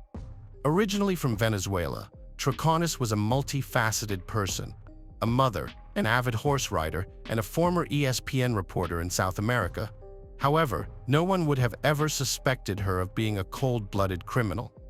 Michelle Troconis began her romantic relationship with Fotis Dulos while he was still married to Jennifer Dulos. Her affair with Fotis contributed to the deterioration of his marriage. After Jennifer went missing, the police questioned Troconis. When asked about her whereabouts on the day Jennifer disappeared, Troconis claimed she had lunch with Fotis that afternoon and also stated that they had gone to one of his properties to clean it up in preparation for a meeting with a client. However, the police suspected that they had actually been cleaning up Jennifer Dulos's body. The police investigation uncovered additional videotapes that implicated Michelle Troconis in a more incriminating manner. These tapes ultimately revealed the details of how Fotis Dulos had committed such a heinous crime. It became clear that Fotis Dulos had meticulously planned his actions, and the police suspected that he did not act alone. On May 24, 2019, Fotis Dulos drove a Tacoma truck, which belonged to one of his employees, to New Canaan, Connecticut, without the owner's permission. A school bus captured video footage of the Tacoma truck speeding on the highway towards Waveney Park in New Canaan at 7:05 a.m. This was the same location where Jennifer's Chevrolet Suburban was later discovered. The police found a bicycle tire in the truck's boot, which supported their theory that Fotis Dulos had cycled the 3 miles from Waveney Park to Jennifer's apartment in New Canaan. The police believe that Fotis arrived at the apartment before Jennifer, attacked her in the garage as she returned, cleaned up the evidence, and then placed Jennifer's body in her Chevrolet Suburban. From there, he drove to Waveney Park, where he transferred the body to the Tacoma truck. As meticulously as Fotis tried to cover his tracks, he inadvertently left behind 2 crucial pieces of evidence, proving his presence in the New Canaan house: a DNA sample on the doorknob and a mixture of his and Jennifer's blood on the kitchen faucet. According to the police, Fotis spent hours cleaning the house, which is supported by the neighbors' surveillance footage showing Jennifer's Chevrolet Suburban leaving the house around 11 p.m. The police became even more convinced of Fotis Dulos's guilt when he made a suspicious move 5 days after his wife's disappearance. Without permission, Fotis took the Tacoma truck out again, and his destination ultimately incriminated him. He drove the truck directly to a local car wash and detail shop, where surveillance video captured a black SUV following closely behind him. The SUV's driver was identified as Michelle Troconis. In the footage, Fotis is seen dropping off the truck at the car wash, then getting into Troconis' SUV. The police were convinced that the couple's intent was to eliminate every trace of evidence from the vehicle. However, their quest was unsuccessful. The police discovered samples of Jennifer's DNA on the passenger seat of the car, which became a crucial piece of evidence. As a result, with the mounting evidence against him, Fotis Dulos became the prime suspect in Jennifer Dulos's disappearance on June 7, 2020. Consequently, he was arrested and charged with capital murder, and kidnapping. It is surprising that Fotis Dulos was not arrested for the murder and kidnapping of Jennifer Dulos until June 2020. Although he had been arrested earlier, it was not for murder. On June 1, 2019, Fotis Dulos and Michelle Troconis were arrested at a hotel in Connecticut, charged with hindering prosecution and tampering with evidence. At the time, the police lacked sufficient evidence to charge the couple with more serious crimes. Both Fotis and Michelle pleaded not guilty to the charges, brought against them. Fotis Dulos has retained Norm Pat as his attorney. He firmly believed that his estranged wife, Jennifer Dulos, was no longer alive. Although initially released, Fotis and Troconis were rearrested in September 2019 on charges of tampering with evidence and hindering justice. However, in October 2019, Fotis appeared in court requesting a dismissal of the charges against him. The judge agreed to review the case and consider arguments from both the prosecution and defense. At the time, Jennifer and Fotis Dulos's children were living with their maternal grandmother, aged between 8 and 13 years old. The court granted the grandmother temporary custody of the children. Fotis Dulos's downfall occurred in 2020. In January of that year, he was arrested and charged with the capital murder of his ex-wife. At the same time, his girlfriend, Michelle Troconis, was arrested for conspiring to commit murder. After their arrests, Michelle Troconis distanced herself from Fotis. In a later interview, she confessed that she had made a grave mistake by trusting Fotis prior to their arrests in 2020. Troconis had allegedly left the $5 million Fotis Farmington home she shared with her daughter. Meanwhile, Kent Mawin, Fotis Dulos's former lawyer and friend, was arrested and charged with conspiracy to murder. The police took Mawin into custody at gunpoint, suspecting that he had helped Fotis and Troconis create a false alibi for the morning of Jennifer's disappearance. During this time, Mawin faced accusations of spousal rape from his estranged wife. After his arrest in connection to Jennifer Dulos's murder, his wife felt threatened and reported to the South Windsor Police Department that her husband planned to kill her with Fotis Dulos's help. The police investigation revealed that Mawin was a member of the East Granby Gun Club, a local hunting group. The authorities were informed that a human grave was spotted on a property linked to the club. A search of the property uncovered a suspicious shallow grave. Although no body was found, the police discovered 2 bags of lime and a blue tarp, leading them to believe that a body might have been removed from the site. The grave was discovered in August 2019 with the assistance of a canine. Despite the arrests, however, Jennifer's body was not found, leaving the family devastated. They had been looking forward to getting justice for their daughter, but the arrests did not bring them the closure they needed. In an interview, the family spokesman acknowledged that even if Jennifer's murderer was imprisoned, it would not bring her back, and therefore would not erase the pain in their hearts. Fotis Dulos had his bond set at $6 million on January 8, 2020, but was released on bail the next day. He was required to appear in court again on February 8, 2020. Michelle Troconis was also released on bail, while Douglas Mui's bond was initially set at $2 million before being reduced to over $200,000, allowing him to be released on bail on October 19, 2020. On January 28, 2020, Fotis Dulos's fear of facing the consequences of his actions led to a tragic event. He failed to appear in court for an emergency hearing, prompting the judge to issue an order for his arrest. When police arrived at his Farmington home, they found him unconscious in his car. It seemed that Fotis was unable to cope with the repercussions of his deeds and had attempted to take his own life. He had poisoned himself with carbon monoxide by rigging a vacuum cleaner to his SUV's exhaust pipe, piping it into the car's interior.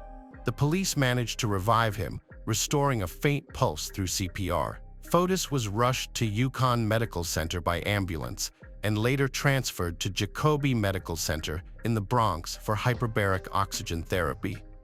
During his hospitalization, his children, who were living with their grandmother, visited their father for the first time since he was accused of murdering Jennifer.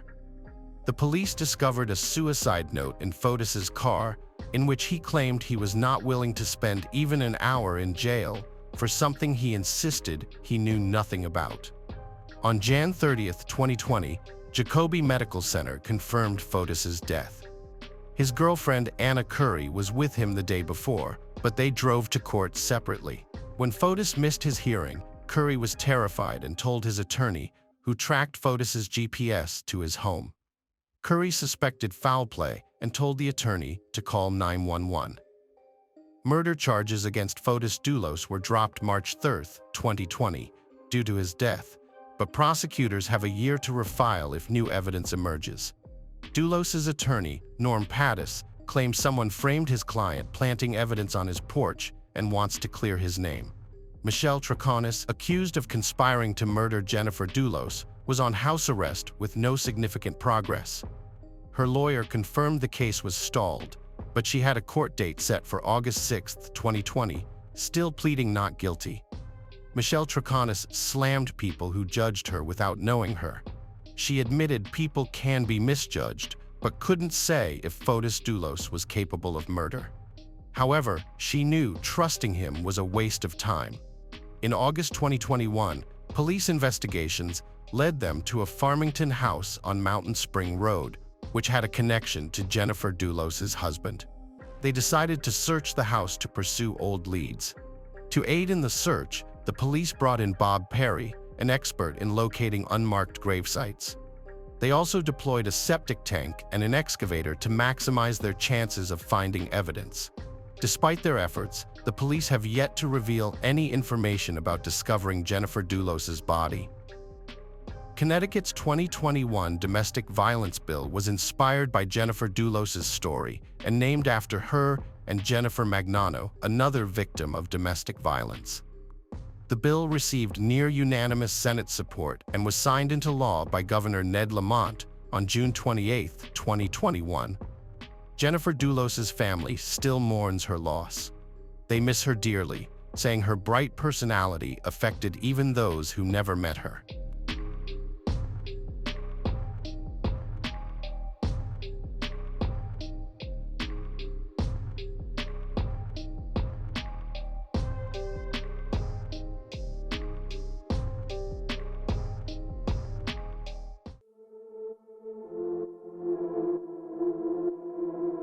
Hello friends, welcome to our channel. Today we're going to take a look at another horrible case with you.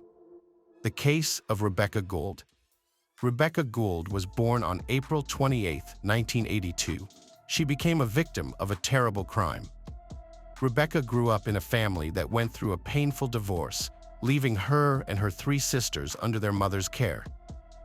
Despite remaining connected with their father, the challenging family situation toughened Rebecca, strengthening her bond with her sisters, especially Danielle, her closest companion. In pursuit of a better life and education, Rebecca left her hometown to settle in Fayetteville, a larger city in Arkansas. There, she enrolled in a community college, working part-time while studying hard. The aspiration for a university degree motivated her. Danielle joined her in Fayetteville, and they supported each other in their shared apartment. During a visit home, Rebecca met Casey, with whom she began dating despite the distance since Casey lived in Melbourne. They seemingly had a harmonious relationship, spending time together with family, making plans for the future. However, trouble lurked, unbeknownst to them. On a September morning in 2004, Rebecca drove Casey to work. After grabbing breakfast, she returned to Casey's house for some rest before heading back to Fayetteville. Little did she know, these moments of peace would be her last. Meanwhile, Danielle awaited her sister's return, unaware that she would never show up. Later, realizing Rebecca's absence, Danielle began searching, only to confront the harsh reality. Rebecca had vanished without a trace, marking the start of a mysterious and tragic chapter in their town's history. Danielle decided to go to the police. She called the local sheriff's department and reported that her sister had been missing for almost 24 hours. The police immediately began collecting information and questioning potential witnesses. The first person they decided to interrogate was Casey. After all, he was the last person to see Rebecca alive. The detectives visited the restaurant where Casey worked and began asking him questions. Casey repeated the same thing he had told Danielle. He had spent the night at a friend's house, and in the morning, he went straight to work, assuming that Rebecca had left town with her sister long ago. Despite Casey having an alibi, the police felt some unease. It seemed strange that Casey had left his dog, which required constant attention to fend for itself. So why did he decide to spend the night at a friend's place on the eve of his girlfriend's departure? These questions wouldn't leave the detectives alone. The police thoroughly examined the house where Casey lived with permission from him. Rebecca was last seen there, and her car was parked in the yard, increasing the suspicion. Inside, there was a persistent smell of bleach, seemingly used to hide evidence of an event. Rebecca's belongings were all in place, including her purse, wallet, phone, and recently bought breakfast. Her small Pomeranian dog wandered aimlessly in the messy room. The detective's attention was drawn to the bedroom. The bed was messily made, and the sheet was crumpled and overturned. Some of the bedding was found in the washing machine with bloodstains on it. Under the mattress, even larger bloody stains were hidden. Forensic analysis confirmed the blood belonged to Rebecca. Suspicion instantly fell on Casey. The amount of blood found indicated that a brutal murder had taken place in the house. However, Casey had an ironclad alibi. Several witnesses had seen Rebecca personally drive him to work on Monday morning. Then, between 8:30 and 4:30, Casey had been constantly present at the restaurant. Security cameras recorded his friends picking him up in a car after his shift ended, and then the company headed to the movies, as evidenced by surveillance footage at the cinema and store receipts. It seemed that Casey had a perfect alibi for the time of Rebecca's disappearance and probable murder. However, the police could not dismiss him as a suspect. Everything they had seen in the house seemed too strange. Many questions remained. If Casey was innocent, then who attacked Rebecca? Why were her things left undamaged? Where did the perpetrator go, and where was Rebecca's body? The investigators felt that the key to unraveling this sinister mystery was somewhere very close.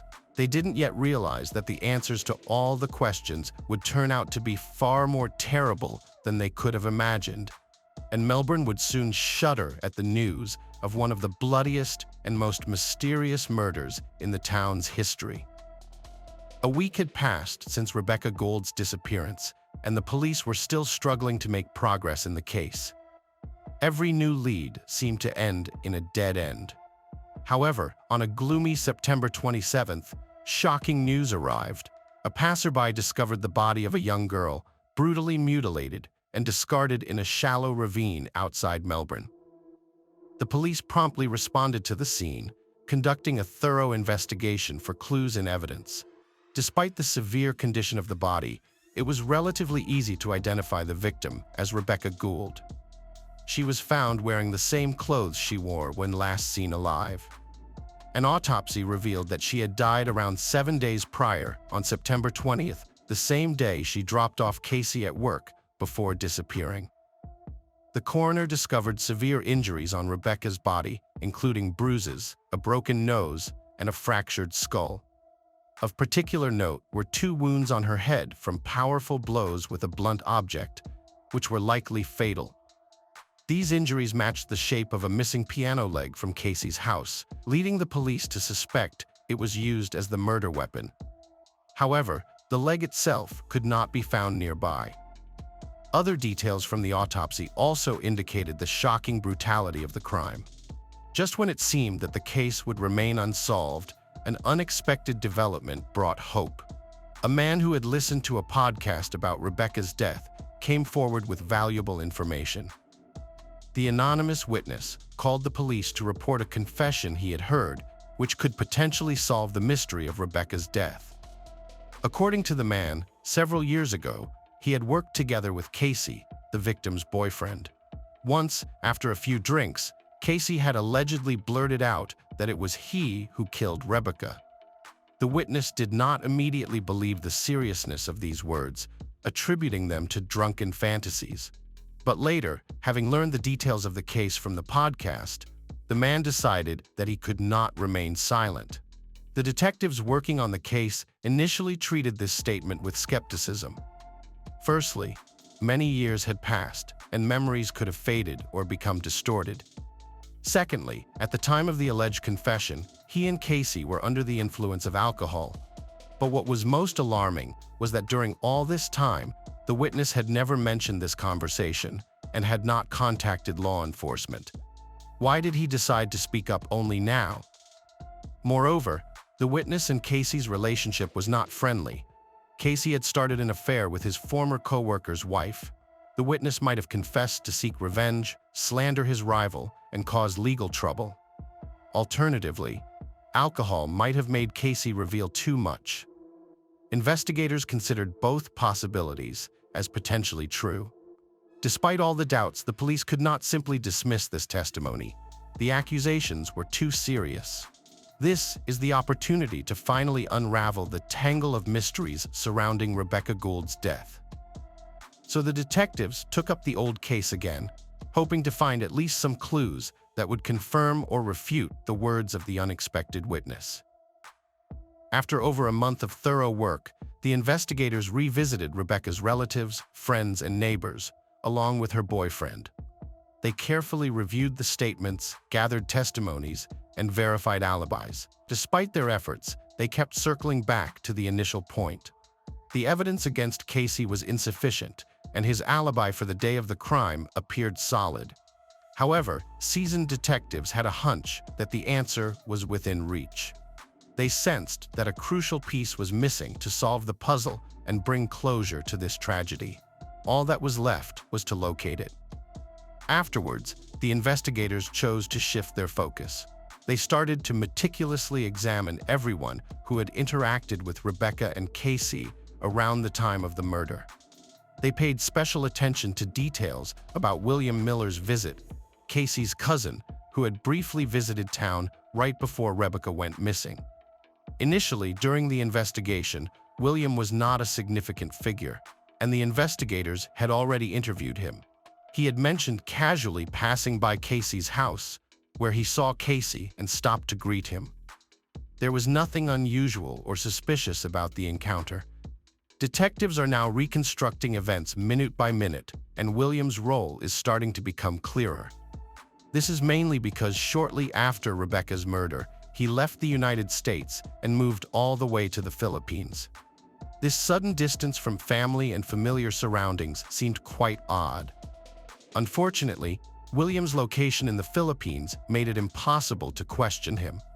Since the Philippines didn't have any relevant extradition agreements with the U.S., it was unrealistic to bring him to Kansas for further investigation.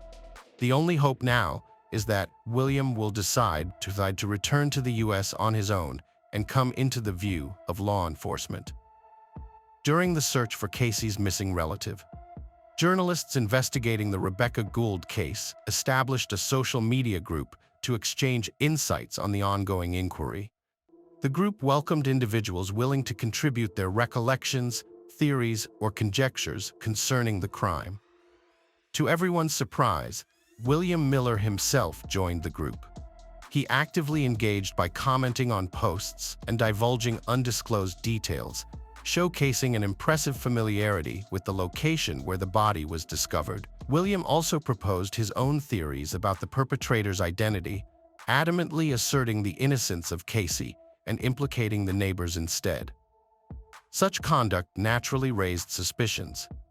Why would someone who had lived on the other side of the world for many years suddenly become deeply involved in a long-ago tragedy?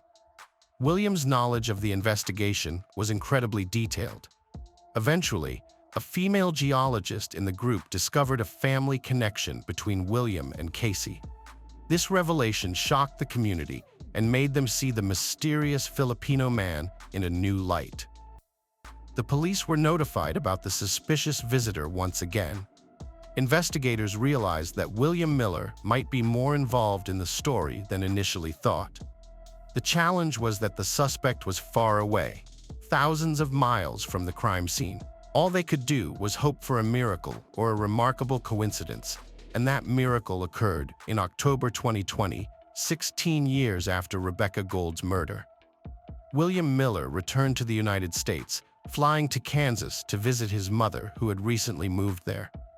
Airport employees promptly identified him and notified the police of the arrival of the long-awaited guest. At last, the detectives had a chance to ask the man some questions. William Miller strolled calmly through the police station's corridors, attempting to maintain a neutral expression. Inside, conflicting emotions battled within him. He felt irritated by the obligatory visit, yet secretly thrilled that he finally had the chance to converse with the investigators. It had been 16 years since he last set foot in his homeland. Life had led him first to Equatorial Guinea, where he worked for an oil company, and then to the Philippines. William spoke about his wealth with undisguised pride. He said he had a huge farm, 12 hectares of land, a whole household with domestic animals. Along the way, William let slip that only his elder son spoke English, while his younger daughter knew only her mother's native language, Baya. Later, the conversation turned to the events of 16 years ago. The investigators tried to recreate the chronology of William's movements and activities during that period. He willingly shared his memories. His mother was just about to move from Arkansas to Texas, and William, as a loving son, volunteered to help. At that time, he just had a 10-day vacation, so he was able to drive a truck and personally supervise the process. Miller did not hide that he had met with his cousin Casey at the time. According to him, they were not close, but they crossed paths from time to time. They were relatives, after all. Sometimes, William would visit his brother's house, staying overnight if the opportunity presented itself, but he categorically denied seeing Casey on the eve of Rebecca's disappearance. The detectives waited for William to start talking about Rebecca himself, and their patience was rewarded. As if in passing, William let slip that he had once witnessed a quarrel between his cousin and his girlfriend. Allegedly, the conflict seemed quite serious to him and even scared him a little, so emotional were both lovers. After that, William reluctantly added that he never saw Rebecca again, either alive or dead. After all, until now, no one had said a word about Rebecca's death. Even more so, the investigators deliberately did not inform Miller that they had found a mutilated body so as not to reveal all their cards. And now, their suspect himself was talking about Rebecca's death. Although William Miller's words made it seem like he was backed into a corner, his careless comment about never seeing Rebecca dead raised suspicions with the police. Officially, news of Rebecca's body being found had not been made public. So how did William know about her death if he wasn't part of the crime? Yet, seasoned cops knew that a slip of the tongue wasn't sufficient for charges. They needed more concrete evidence, either physical or testimonial. Hence, to catch William off guard, the investigators displayed photos of his car from 2004. They then calmly informed him that blood traces matching Rebecca Gould's DNA were discovered on the gas pedal. The revelation made William visibly uneasy, causing him to fumble in his statements, offering conflicting. Initially, he mentioned seeing a suspicious individual by Casey's house, attributing the crime to this stranger. Later, he changed his narrative to witnessing a burglary and stumbling upon a bloody bed while trying to intervene. These odd and often nonsensical tales only deepened suspicions of William withholding crucial information. Eventually, William, driven to despair, stated that he was ready to tell the whole truth, and this truth turned out to be strikingly eerie. According to William, on the morning of September 20th, 2004, he went hunting. On the way, he decided to stop by his brother's house to borrow a mobile phone. Rebecca, who was inside at the time, sensed no danger and readily opened the door to Casey's relative. And here, William seemed to lose control. He pounced on Rebecca, knocked her down, and then began to beat her with his fists and improvised objects with all his might. Intoxicated with bloodlust, William grabbed a broken leg from the piano and began pounding the defenseless victim on the head with it. To finally make sure that Rebecca was dead, William strangled her with tights he found in the room. Everything that happened next, William recounted with embarrassing calmness, as if it were something mundane. He wrapped the bloody body in a suitcase, wiped the floor of blood, stuffed the bedding into the washing machine, turned the mattress over to hide the traces of the massacre, then got behind the wheel of a pickup truck, took the unattractive cargo out of town, and threw it into the nearest ravine. On the way, he even drove past the police station, a kind of cheeky mockery of law enforcement.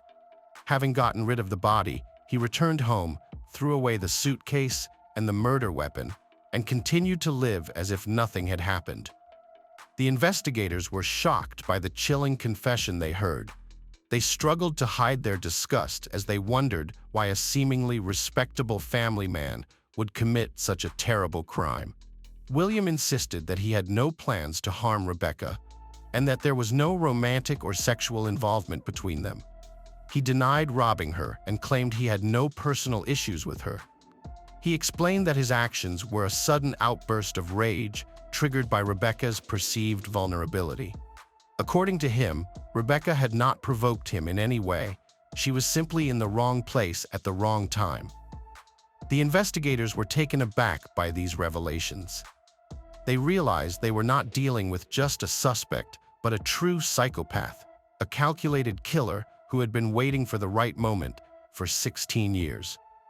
It became clear why William had shown such a keen interest in the investigation and why he kept revisiting the gruesome details of the crime. It seemed that all this time he had been mentally reliving his actions, taking pride in what he had done. 2 years after the arrest of William Miller, in November 2022, the long-awaited court session took place. He appeared before a jury on charges of premeditated murder of Rebecca Gould. Investigators had failed to prove his involvement in other crimes. At least there was not enough evidence to bring formal charges. However, even one proven episode was more than enough for a severe sentence. Prosecutors insisted on life imprisonment without the possibility of parole. They argued that William was a non-human, a predator in human form who posed a direct threat to society. Allegedly, if he were free even for a day, he would undoubtedly go hunting again. The defense, in turn, insisted on recognizing the defendant as insane. The lawyers argued that their client was mentally ill and therefore could not be held responsible for his actions. They urged the jury to show mercy and give William a chance to be treated in an appropriate facility. In the end, after long debates and deliberations, the court found William guilty of first-degree premeditated murder. He was sentenced to 40 years in prison with the right to parole no earlier than 25 years. At the time of his possible release, he would be 72, a respectable age even for the United States with its high life expectancy. This verdict came as a real shock to many residents of Melbourne. Some were openly outraged by the excessive leniency of the punishment. In the opinion of the townsfolk, such a monster deserved life without any buts. Some thought that the investigation had made concessions and drained the case so as not to spoil the clearance rates. After all, Miller's conviction automatically meant the removal of all suspicion from Casey, and it was him that many townspeople considered the real killer. But despite all the skepticism and discontent, the fact remained. One of the loudest and most mysterious murders in the history of Melbourne had finally been solved. The real criminal, a serial killer and psychopath, ended up behind bars. Maybe not for life, but long enough to protect society from new victims. And although not all the mysteries were unraveled, at least Rebecca's relatives now knew the truth. They could finally exhale and begin to heal their emotional wounds.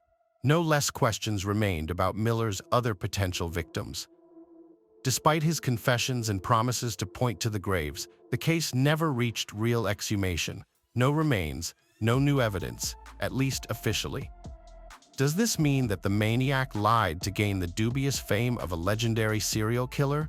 Or maybe the police decided not to stir up long, dusty cases so as not to once again damage an already fragile reputation in the end. Strange as it may sound, many residents of Melbourne still consider William Miller an innocent victim. Allegedly, his confession is just a forced deception, an attempt to hide the real criminal. Allegedly, he took the blame for Casey, his own brother, and sacrificed his own freedom for the sake of his family. It sounds noble, but too far-fetched, too naive. However, can you be surprised when rumors and gossip intervene in the matter?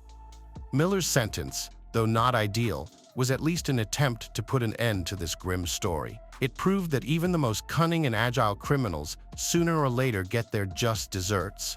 that the truth, no matter how you mask and muffle it, always comes to the surface, and that for the evil done you will always have to pay, if not before people, then at least before your own conscience. Several months had passed since William Miller was imprisoned. Life in Melbourne was slowly returning to its usual course. People worked, studied, loved, and raised children, and yet the invisible shadow of the past still hovered over the town like an echo of the former horror that had sunk so deeply into the collective memory. Rebecca Gould's family tried to move on. Her mother found the strength to visit her daughter's grave for the first time in many years. Her father finally unpacked her childhood toys and photo albums hidden in the attic for so long. The sisters, who had grown up and flown around the world, now called each other more often, as if trying to make up for lost time and share their pain. Casey, oddly enough, decided to stay in Melbourne. He felt he had to prove something, first of all to himself, to prove that he could build a new life despite the suffering and pain of loss he had experienced. Now, Casey rarely visited the old house. The walls held too many painful memories. But when the opportunity presented itself, he would bring white roses to the doorstep, the flowers that Rebecca loved so much. As for William Miller, he seemed to have come to terms with his fate. In prison, he behaved quietly, trying not to attract undue attention. He willingly communicated with the assigned psychologist, willingly took the prescribed medications, and yet occasionally a strange smile would flash across his face, as if a reflection of something dark long buried under a mask of decency. It's scary to even imagine what could be hiding behind that smile.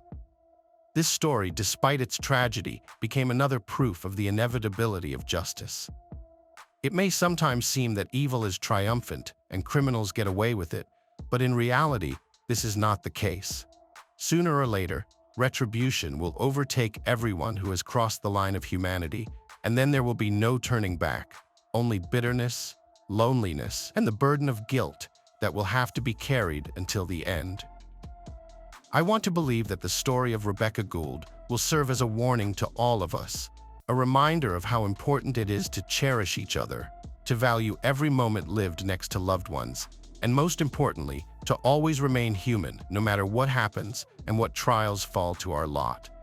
Because this is what distinguishes us from the likes of William Miller, the ability to empathize, love, and forgive.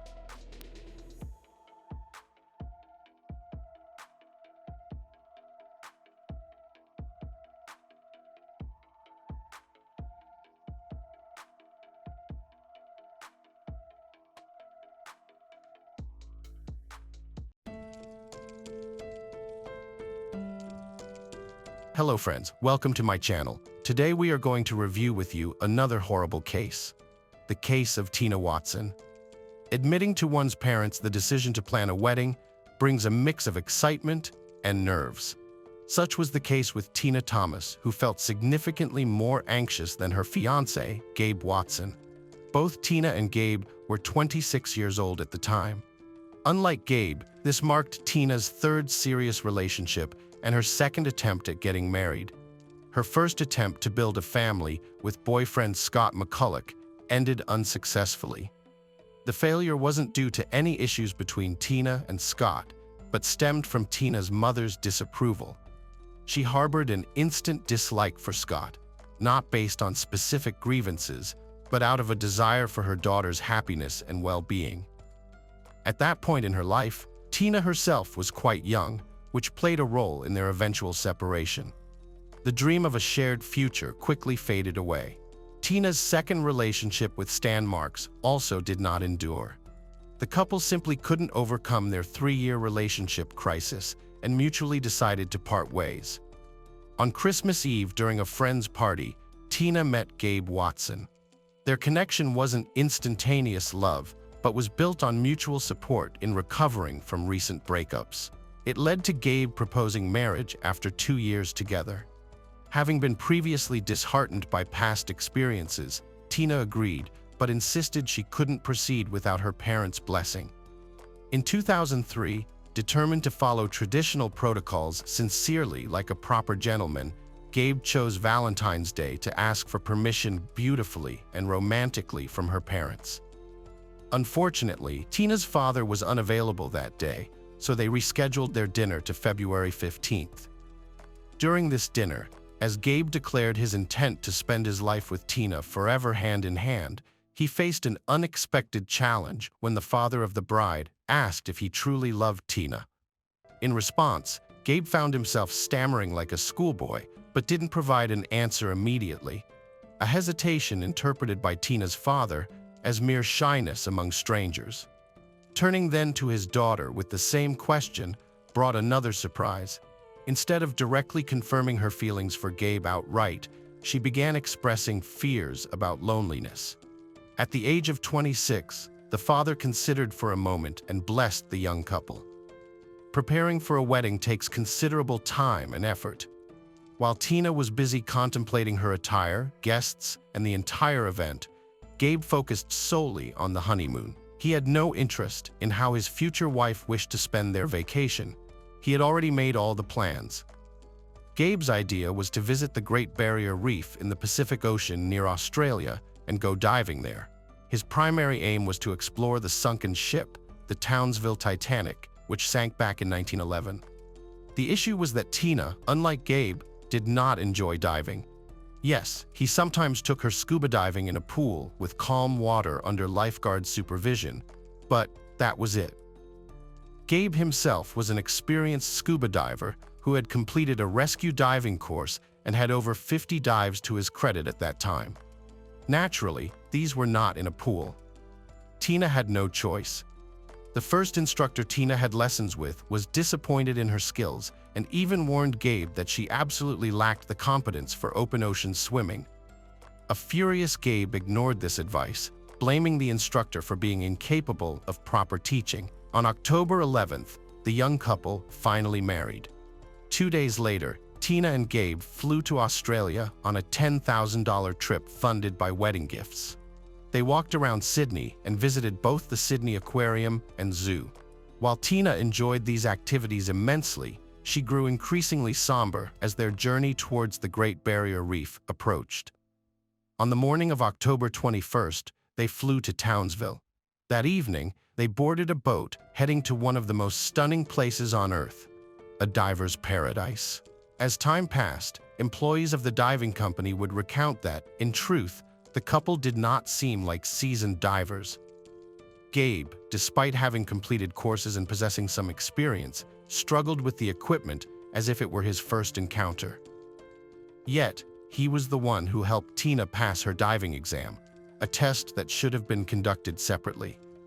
When the instructor offered Tina assistance underwater, she declined it. The dive log also recorded that there was a strong current that day, an essential detail that shouldn't be overlooked. Gabe assisted his wife in figuring out the gear they had purchased back in the US. Gabe chose an 11-liter tank for himself and provided Tina with an 8.5-liter tank. This was dangerous given Tina's limited experience. Initially, descending to the Townsville Titanic was unsuccessful. Tina requested additional weight since she couldn't reach depth, and Gabe's underwater computer wasn't functioning properly at first. It had to calculate necessary speeds for diving and ascent, as well as display oxygen levels in their cylinders. Once back on the boat, the computer began working again, enabling them to attempt another descent. The wreck rested 49 feet below. Tina was the first to delve with Gabe following behind her. According to Gabe's talk, everything was fine initially until Tina suddenly stopped and signaled indicating she wanted to ascend. Recognizing her panic immediately, a common reaction for her, he decided to keep them at their current depth to help her acclimate psychologically. During this period, she continued deep breathing excessively, an unsafe practice under such conditions, and Gabe noticed she began sinking. He attempted to grab her belt, but inadvertently knocked his own mask off in the process due to her vigorous movements.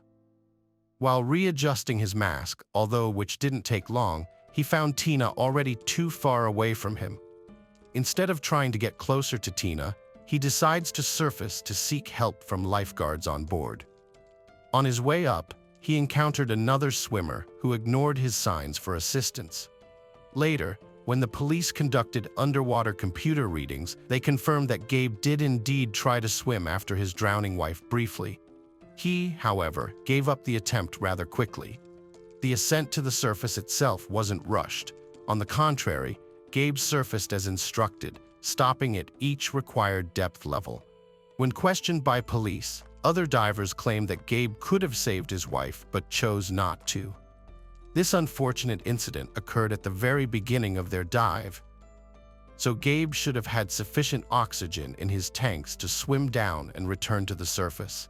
The rescuers on duty aboard the ship immediately went in search of Tina once they realized what had happened. They found her quickly, but sadly, it was too late. Tina was lying on her back, with her eyes open under her mask at a depth of 82 feet.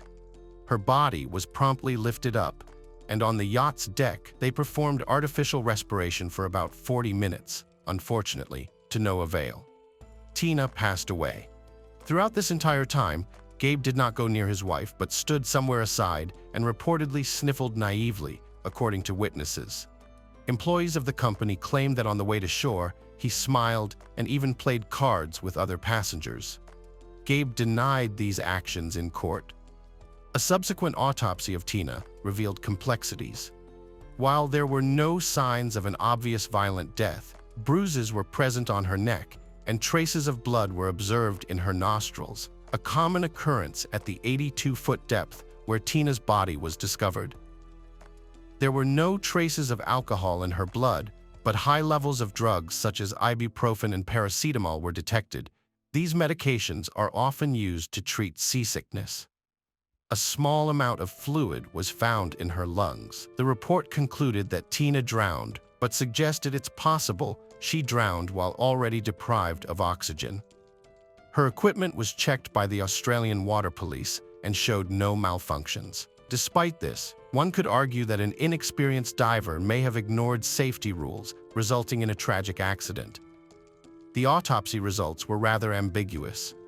Additionally, the diving team observed Watson's strange behavior, which didn't fit the conventional image of a grieving husband. The investigation continued for a considerable time. Gabe realized the detectives were focusing on him. Furthermore, Tina's parents refused to accept the incident as an accident. They wanted son-in-law in court, not necessarily as a murderer, but at least as someone who failed to help. During his first interrogation, the police noted that Gabe was in shock. He oscillated between crying and laughing, twitching nervously, and repeatedly asking to call his father due to ear pain. Gabe begged his father to inform Tina's parents about the tragedy. Late that night, Gabe was released and returned to the yacht belonging to the dive company. He requested lodging for the night, arguing that their trip had been cut short because of Tina's death. They'd only been there for 24 hours instead of 2 days.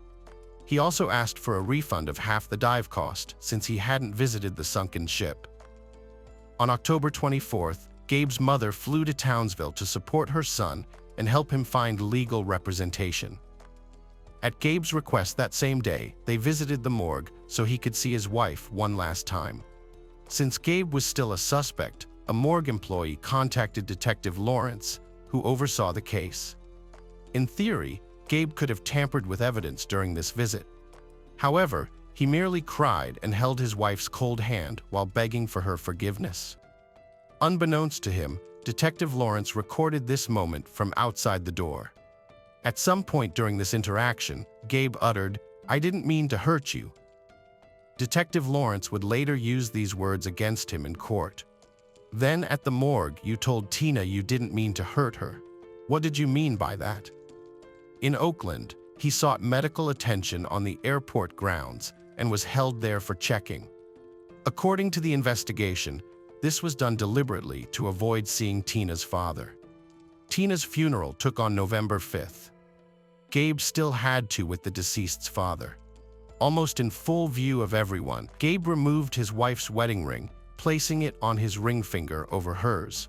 He also took off her earrings and immediately handed them over to his father-in-law. From that day, Watson and the Thomas family never crossed paths again. Later, during the trial, Gabe was asked if he had really taken his wife's jewelry off during the funeral. Gabe simply smiled and shrugged.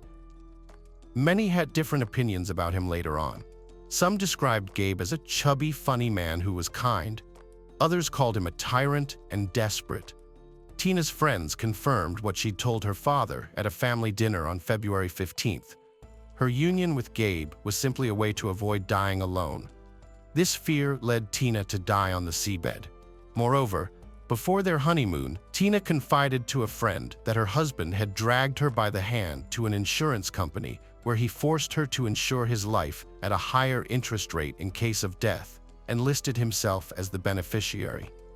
This testimony was verified by the insurance agent who corroborated everything. The cab driver who drove the newlyweds to the yacht was also questioned. He revealed Tina cried the entire way while her husband paid no attention. Finally, Tina's friend Amanda Phillips shared another story that shed light on what their relationship. Gabe had once videotaped Tina in the bathroom without her consent and edited it into a tape of them celebrating Christmas. He played this tape during a general viewing with many guests present and laughed loudly while everyone else felt uncomfortable and tried to explain that it was highly inappropriate. During the 2008 trial, the jury viewed intensely disturbing footage of Watson at Tina's grave. He was seen taking all the flowers and discarding them in a nearby trash can. Tina's father noticed the flowers were missing and set up a hidden camera to catch the thief. To his shock, it was Gabe on the tape, which outraged him deeply. In court, Gabe's defense claimed that he and his wife had discussed death during an honeymoon. Allegedly, he said that she requested no flowers on her grave, a statement that seemed unusual and unlikely. The search for evidence could have lasted longer if the police hadn't replicated the incident by wearing similar gear that Gabe and Tina used. Gabe mentioned that Tina drowned while he tried to put a mask on her face underwater. It turned out it was not feasible to put the mask on by oneself without an additional air source, in this instance, Tina's oxygen. In late November 2008, Australian police arrested Gabe. On June 5, 2009, his trial began where he pleaded guilty, but only to failing to save his wife, leading to a charge of negligent homicide and an 18-month prison sentence. After serving his time, Gabe returned to the U.S., but about a year later, he faced charges of first-degree murder from an American court. The alleged motive was to obtain insurance payouts after his wife's death. Gabe's lawyer attempted to shift blame onto the diving company, arguing that its employees failed to ensure tourist safety and were now trying to deflect responsibility onto an already punished husband, fearing license loss for their business. Regarding the insurance payout received following Tina's unfortunate demise, the amount totaled $33,000. Gabe, however, expended considerably more on legal fees and additional expert consultations. Despite this, the prosecution maintained that such spending stemmed from the husband's concern about not being believed.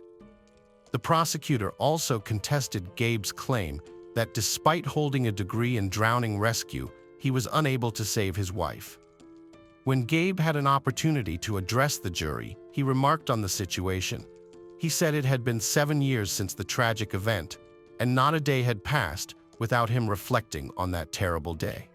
The public had openly accused him of his wife's death, labeling him a murderer.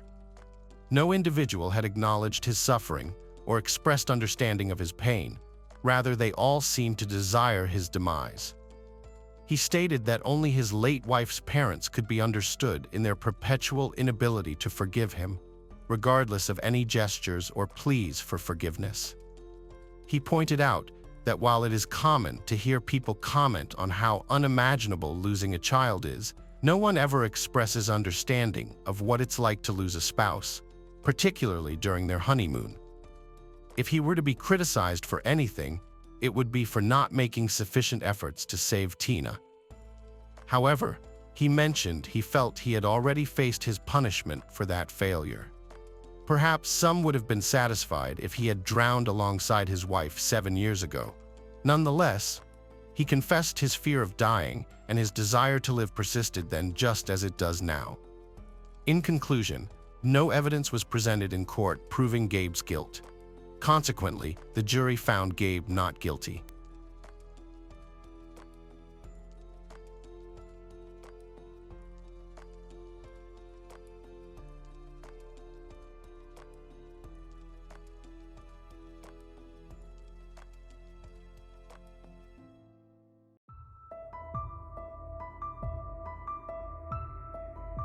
Hello friends, welcome to our channel.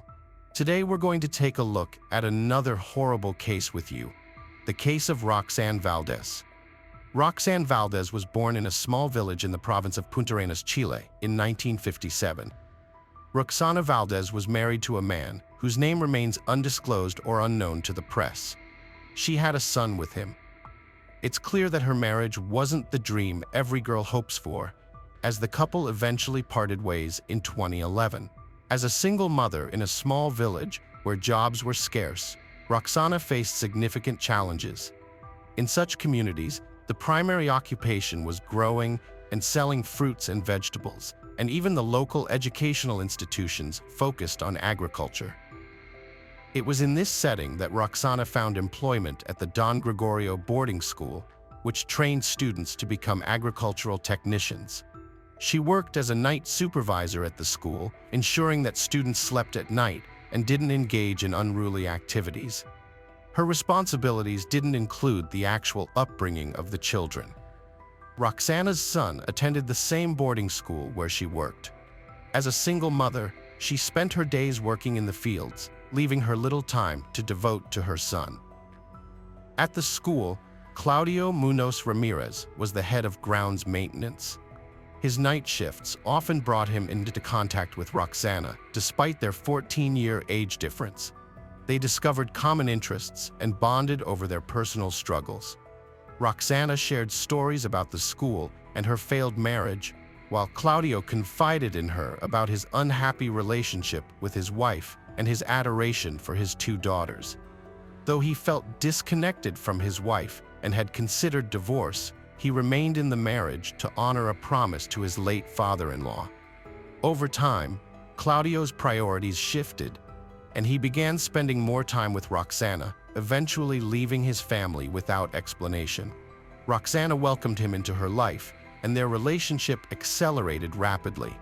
However, in her haste, she overlooked the fact that Claudio was temperamental and sometimes cruel, as well as the needs of her own children, who required constant attention. On a scheduled community cleanup day at the boarding school, Claudio's first serious outburst of aggression occurred. Students were assigned different areas to clean and were given the necessary supplies, including brooms, buckets, dustpans, and rags. However, some students refused to participate, which infuriated Claudio, who was in charge of cleanliness but lacked teaching experience. In the absence of teachers, he threatened to physically harm any student who didn't clean. Although it's unclear if he would have carried out this threat, the students eventually began cleaning. Later, they collectively complained to the principal about Claudio's threats of violence, which displeased the principal.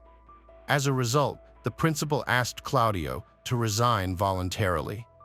It's worth noting that the Don Gregorio boarding school was almost the only place in the area that offered stable and reasonably paid employment. Claudio initially spent some time searching for work in fields and at fruit stalls, but when his efforts proved unsuccessful, he and Roxana decided to seek a better life elsewhere. They left her son at the boarding school to continue his education, as they deemed it too risky to take him with them, fearing they would become too dependent on employers. Having already had a bad experience, the couple decided to start their own small business, a fruit kiosk.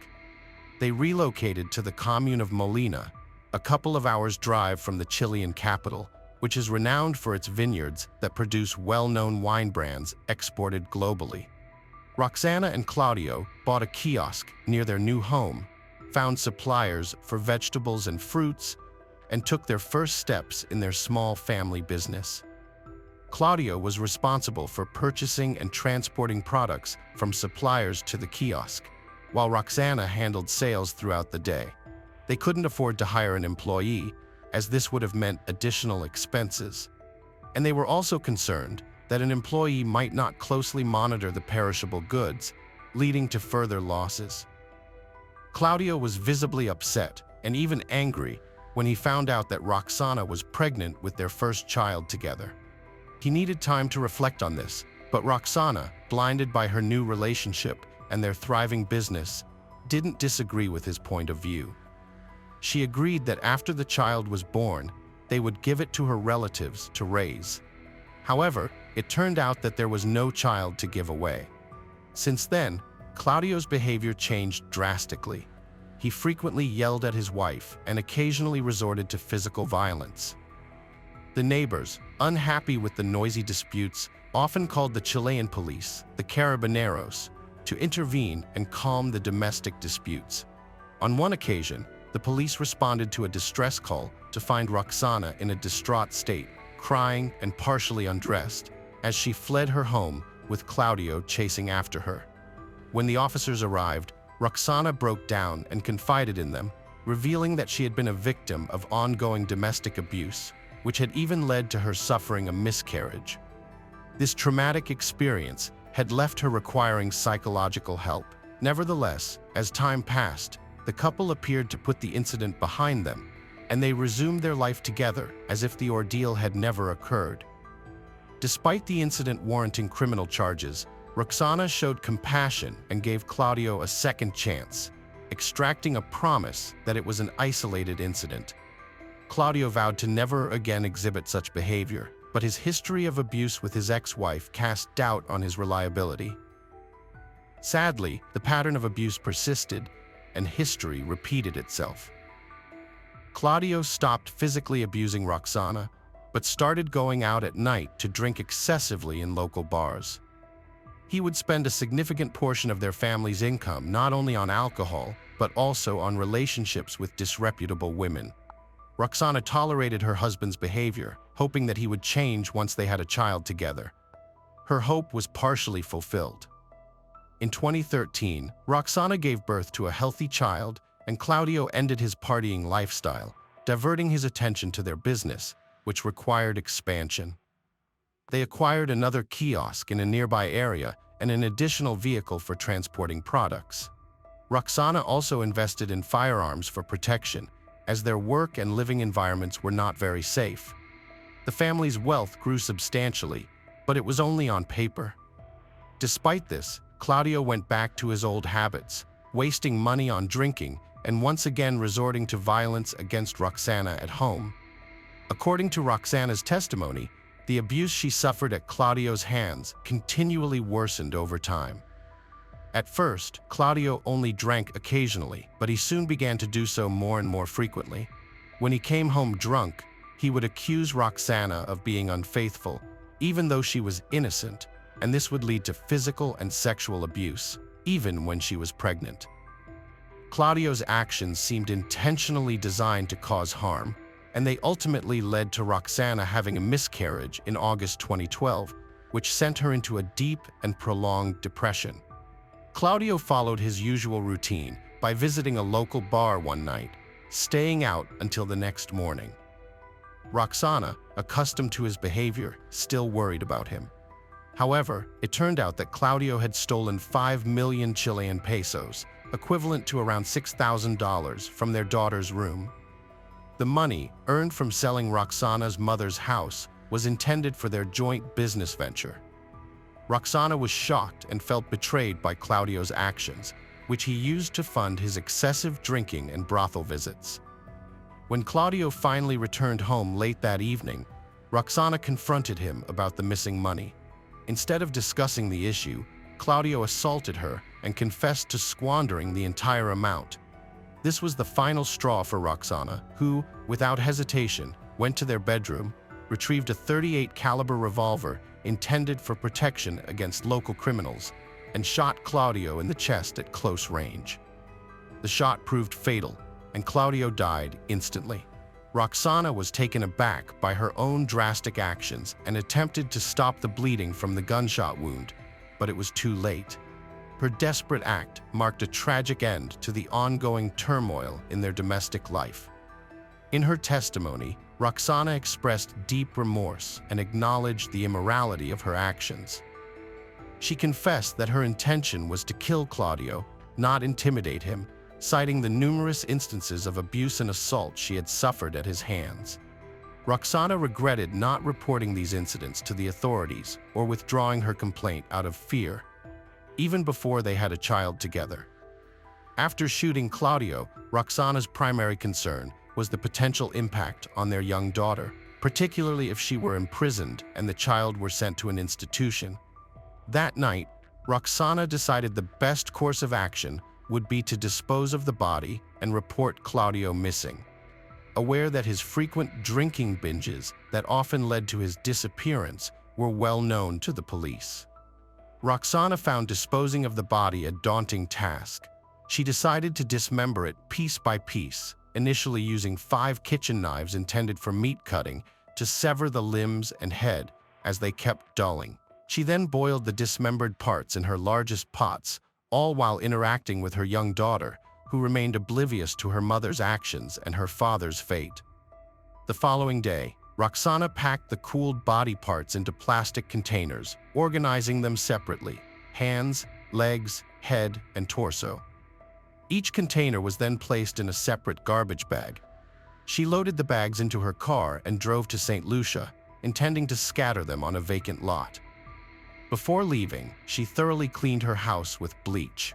However, upon arriving at the designated site, Roxana couldn't muster the courage to dispose of the bags, despite finding a suitable location.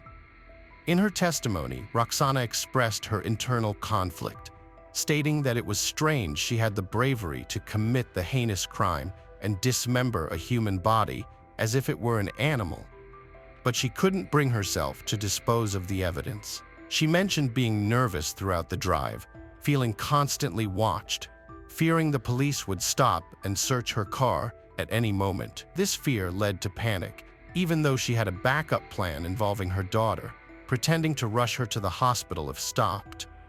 She even thought of how to make her cry louder by pinching her. Roxana was unable to get rid of the remains, so she took them back home and hid them in the garage. She then thoroughly cleaned the interior of her car with bleach. Next, she visited Claudio's relatives, telling them that he had stolen a large amount of money and had been absent for days. They didn't seem to care, simply shrugging in response. After that, Roxana visited her mother and brother.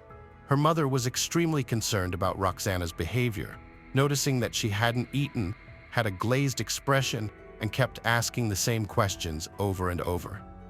The only question Roxana answered quickly was when her mother asked about Claudio's whereabouts, saying that he had gone to buy supplies for their store, but had gotten a flat tire and was delayed getting back home.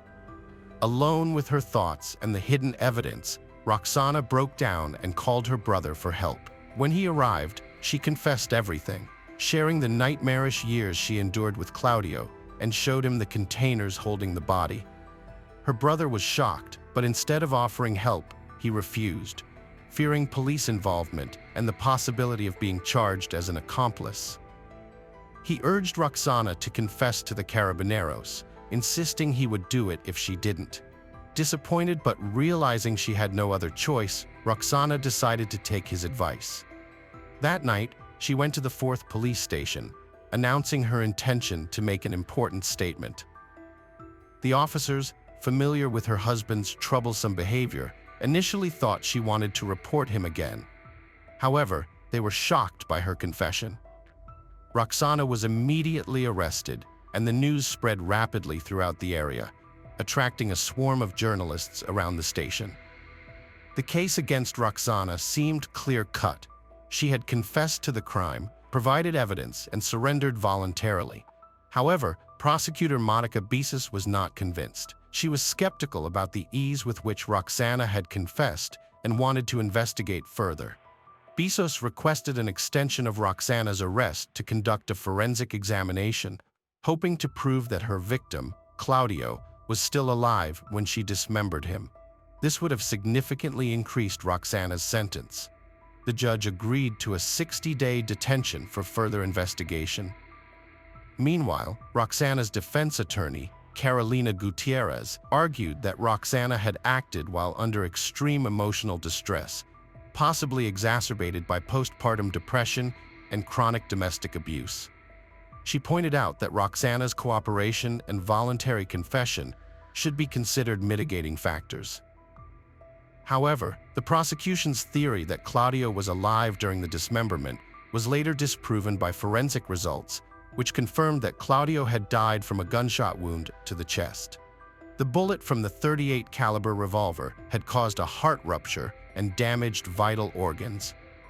Following these developments, the aggravating circumstances were dismissed. In a separate development, lawyer Juan Pablo Cardenas, who was seeking to make a name for himself in this high-profile case, noted that the firearm used in the murder was legally registered.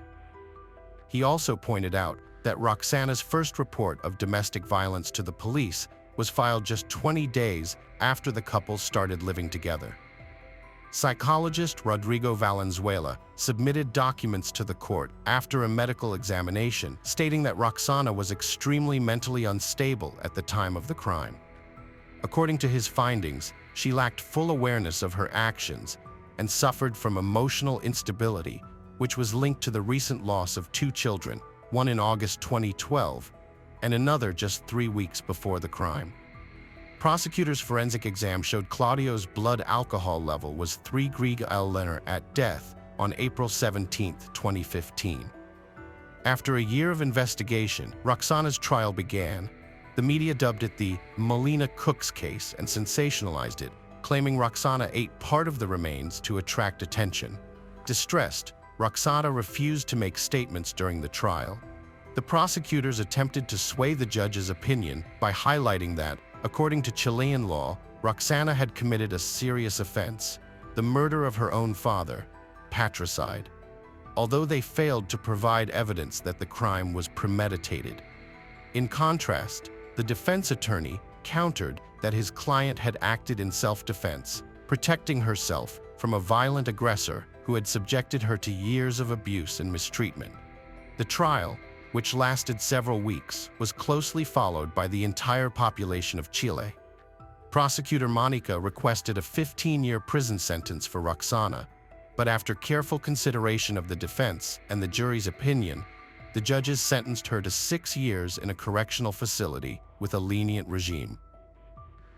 Claudio's relatives, who had been hoping for a life sentence or even the death penalty, were outraged when they heard the prosecutor's request for only 15 years. They were devastated by the court's decision and rejected any suggestion of violence within the family. They argued that Claudio, a successful businessman, could not have stolen $6,000 from Roxana, and claimed that he had confessed to them that Roxana had often threatened to kill him, having previously taken out a revolver from the closet and warned him of her intentions. Claudio's sister blamed Chile's system of justice, claiming it to be corrupt, as evidenced by the short sentences given to brutal criminals, similar to those for minor robberies. Claudio's first wife, Giselle, defended him, asserting that he was not violent, based on her experience of living with him for many years without incident. In contrast, Roxana was prone to jealous outbursts and possessiveness, often sparking disputes.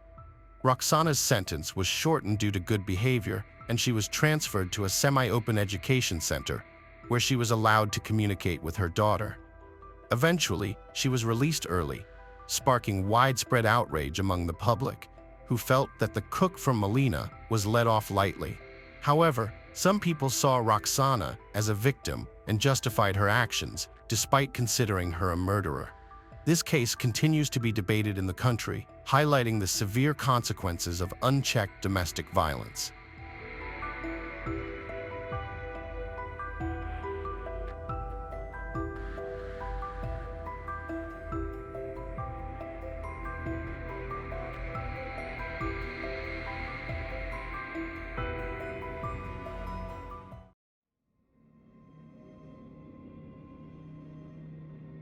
Hello friends, welcome to our channel.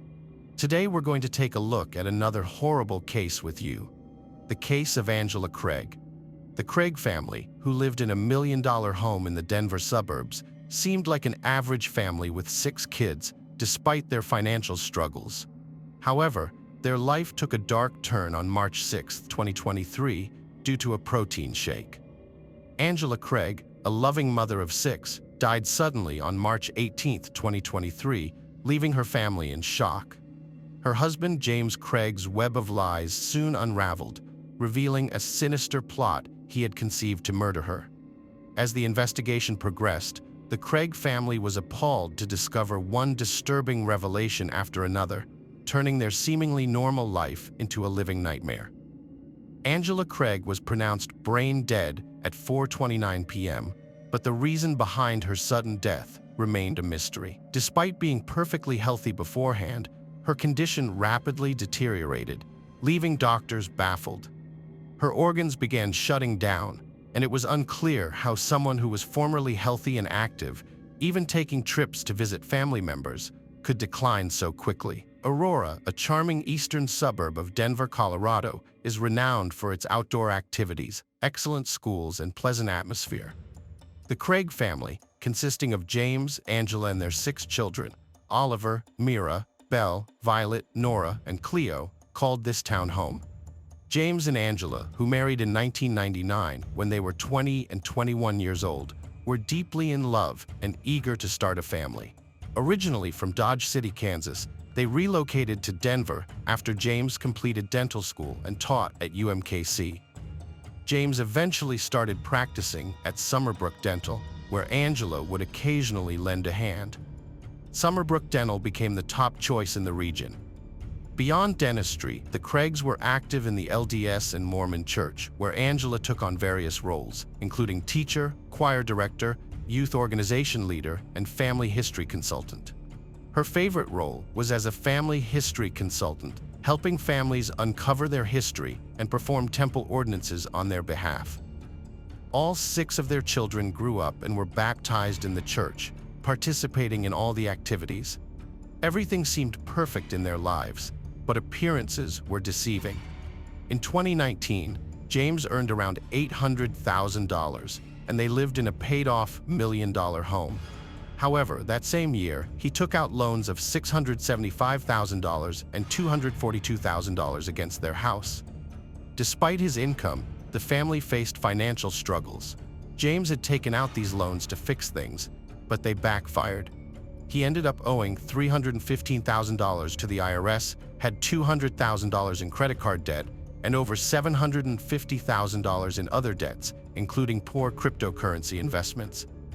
The following year, his total debt ballooned to $2.2 million, forcing him to file for bankruptcy in 2022. Summerbrook Dental, where James worked, started having financial troubles and wasn't interested in keeping him employed. James realized he would have to declare bankruptcy again. But then his dental school friend Ryan intervened. Ryan bought Summerbrook Dental and officially became James's business partner.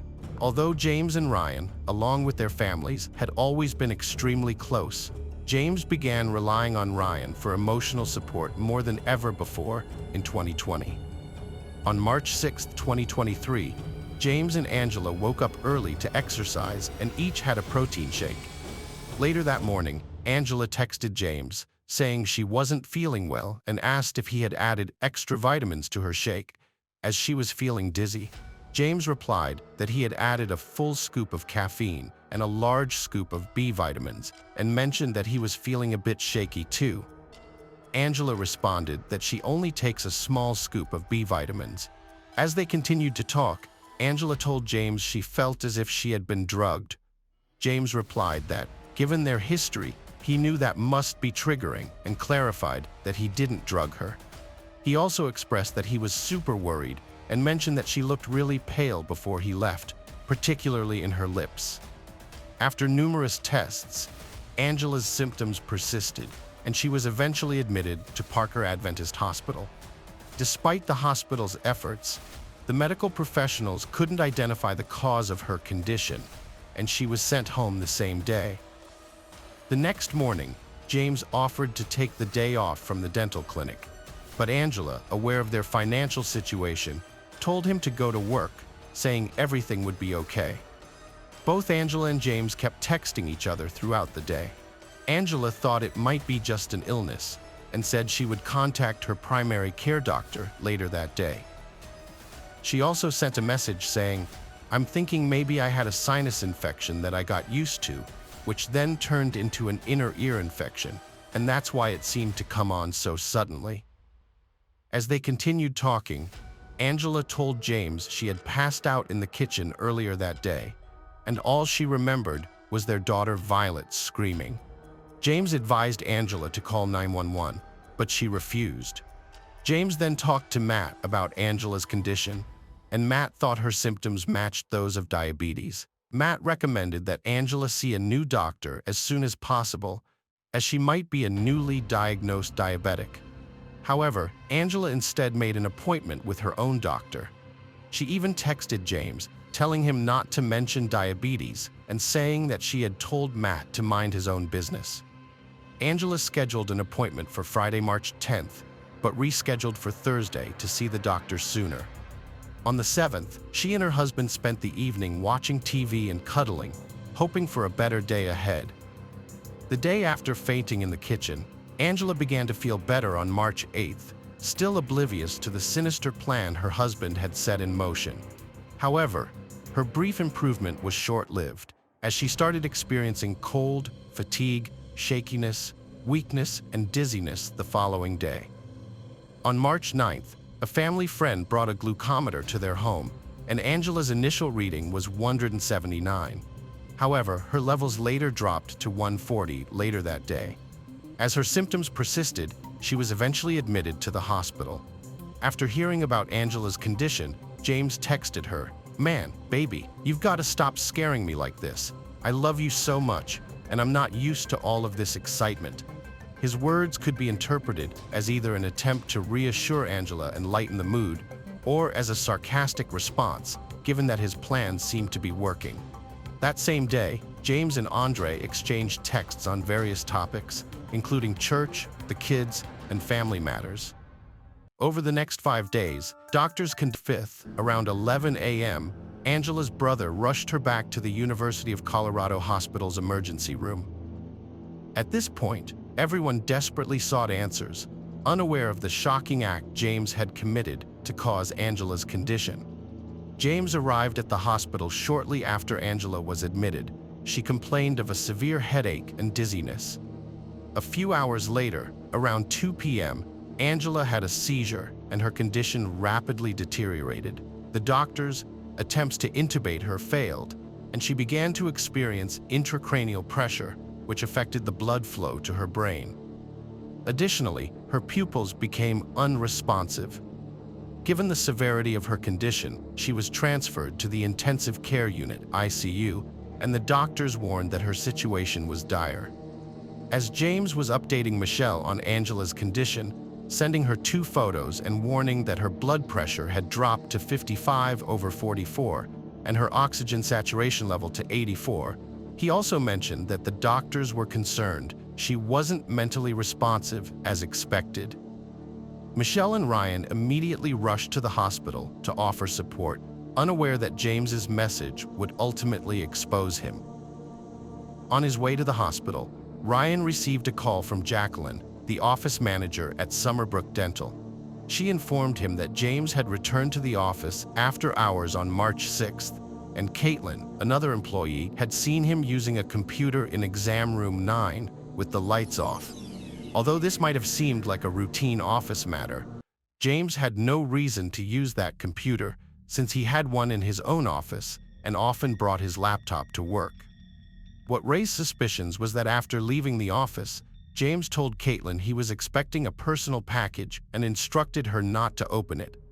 On March 13th, a package arrived at the office and was opened by an unsuspecting employee who was not aware it was a personal item. The package contained a foil square with a biohazard warning and a slip with the label potassium cyanide. The employee resealed the package and handed it over to James. When Caitlin learned about Angela's condition, Her suspicions were aroused, and she discussed it with Jacqueline. Her suspicions were fueled by the fact that Angela's symptoms, nausea, low blood pressure, and vomiting, were similar to those Caitlin had previously experienced due to potassium cyanide poisoning.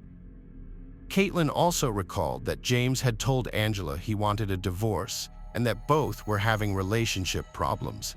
She knew that James had a history of addiction to porn since his teenage years, had gambling issues, and had been involved in multiple affairs. Ryan and Michelle arrived at the hospital, each coming separately, and they spoke with James. Afterwards, Ryan approached one of the nurses and shared all the information he had gathered from Jacqueline, including his suspicion that Angela's husband might have poisoned her. Later, Ryan got a call from James, who confessed to leaking information about a package. James initially claimed the package held an engagement ring for Angela, but Ryan was skeptical and confronted him. Under pressure, James changed his story, alleging that Angela had requested he order the potassium cyanide. The autopsy and toxicology reports revealed that Angela had a toxic mix of 3 substances in her bloodstream: potassium cyanide, arsenic, and tetrahydrazine. The authorities ruled her death as a homicide, and James Craig was subsequently taken into custody, charged with first-degree murder.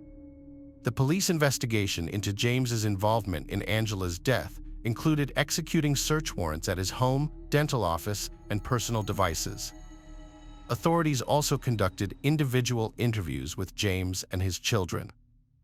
Furthermore, a child protective services worker reached out to the family, during which James revealed that Angela had previously considered suicide and that he had intervened in several instances to prevent her from harming herself.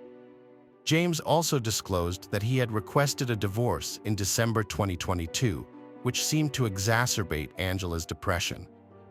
Notably, James mentioned that Angela had overdosed on opioids, information that the caseworker was obligated to report, and speculated that her toxicology reports would reveal unusual findings. However, when questioned separately, James's children did not corroborate these claims. The eldest child, aged 20, would likely have been aware of Angela's struggles with depression and suicide attempts, yet James never sought medical or psychiatric help for her. James sent a message to Ryan expressing his disappointment that Ryan had involved the authorities. James suggested that if Ryan truly cared about him, he wouldn't have spoken to the police unless absolutely necessary. The message read, "I understand why you made that choice, but if you had approached me personally, we could have had an honest conversation. I might have shared some details that would have prevented this whole ordeal. Instead, you prioritized others' opinions and gossip over our relationship, which makes me extremely angry." The police also found text message conversations between James and his partner, Angela. In one conversation, James asked Angela not to discuss their issues with her sister. This conversation took place on March 1st, while Angela was visiting Utah. After contacting Angela's sister, Tony, the police discovered that James had drugged Angela 5 or 6 years prior.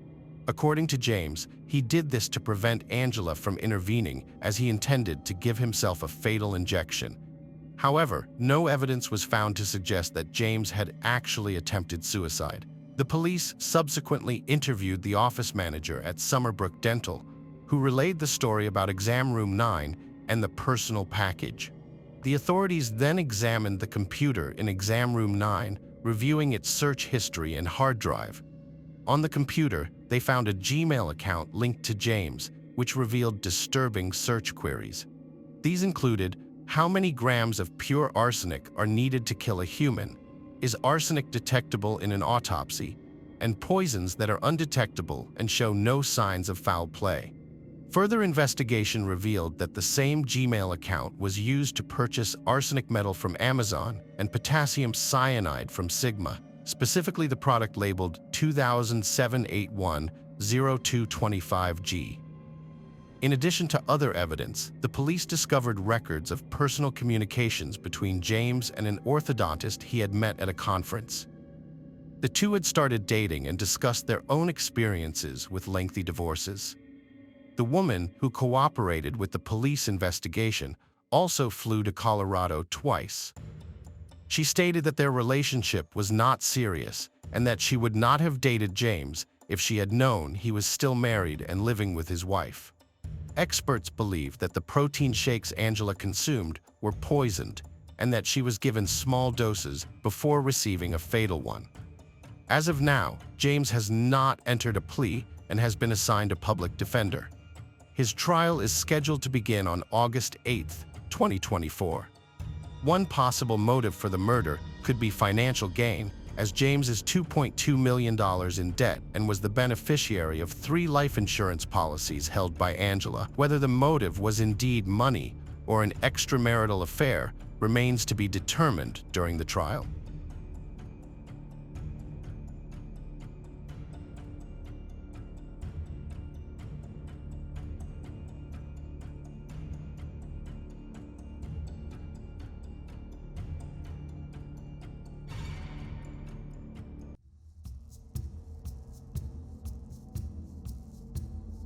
Hello friends, welcome to our channel.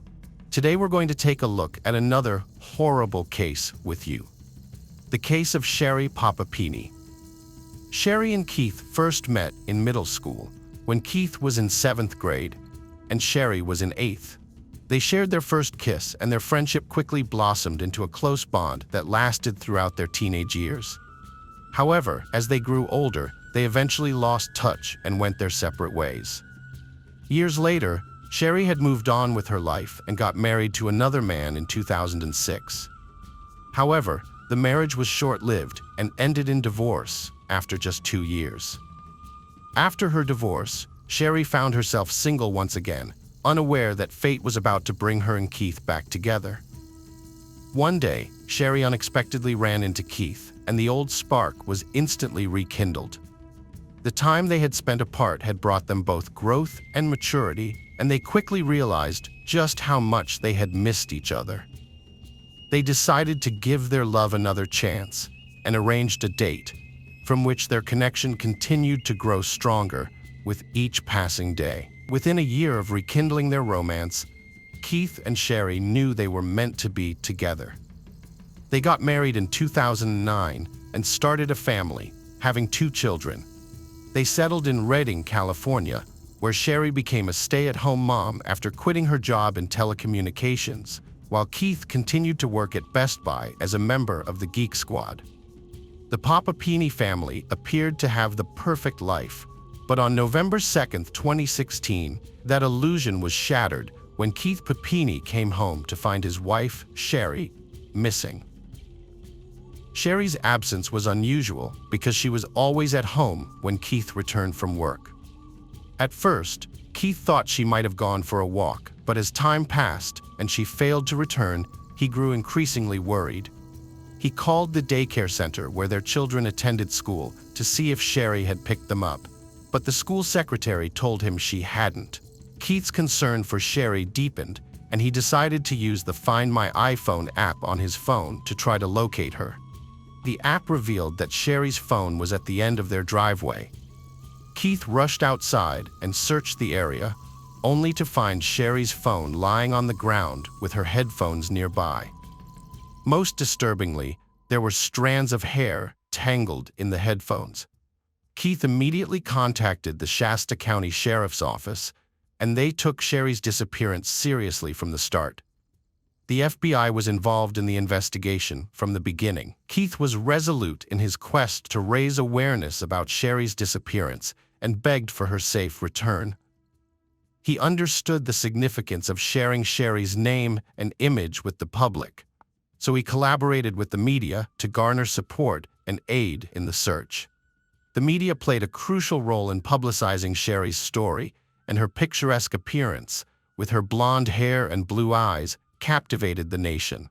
News outlets eagerly covered every aspect of her case, and her seemingly perfect life as a devoted wife and mother only added to the mystery surrounding her sudden vanishing. As news of Sherry's disappearance spread, the Shasta County Sheriff's Office received a flood of tips. Despite the numerous leads, however, none yielded any concrete results in the ongoing search for Sherry.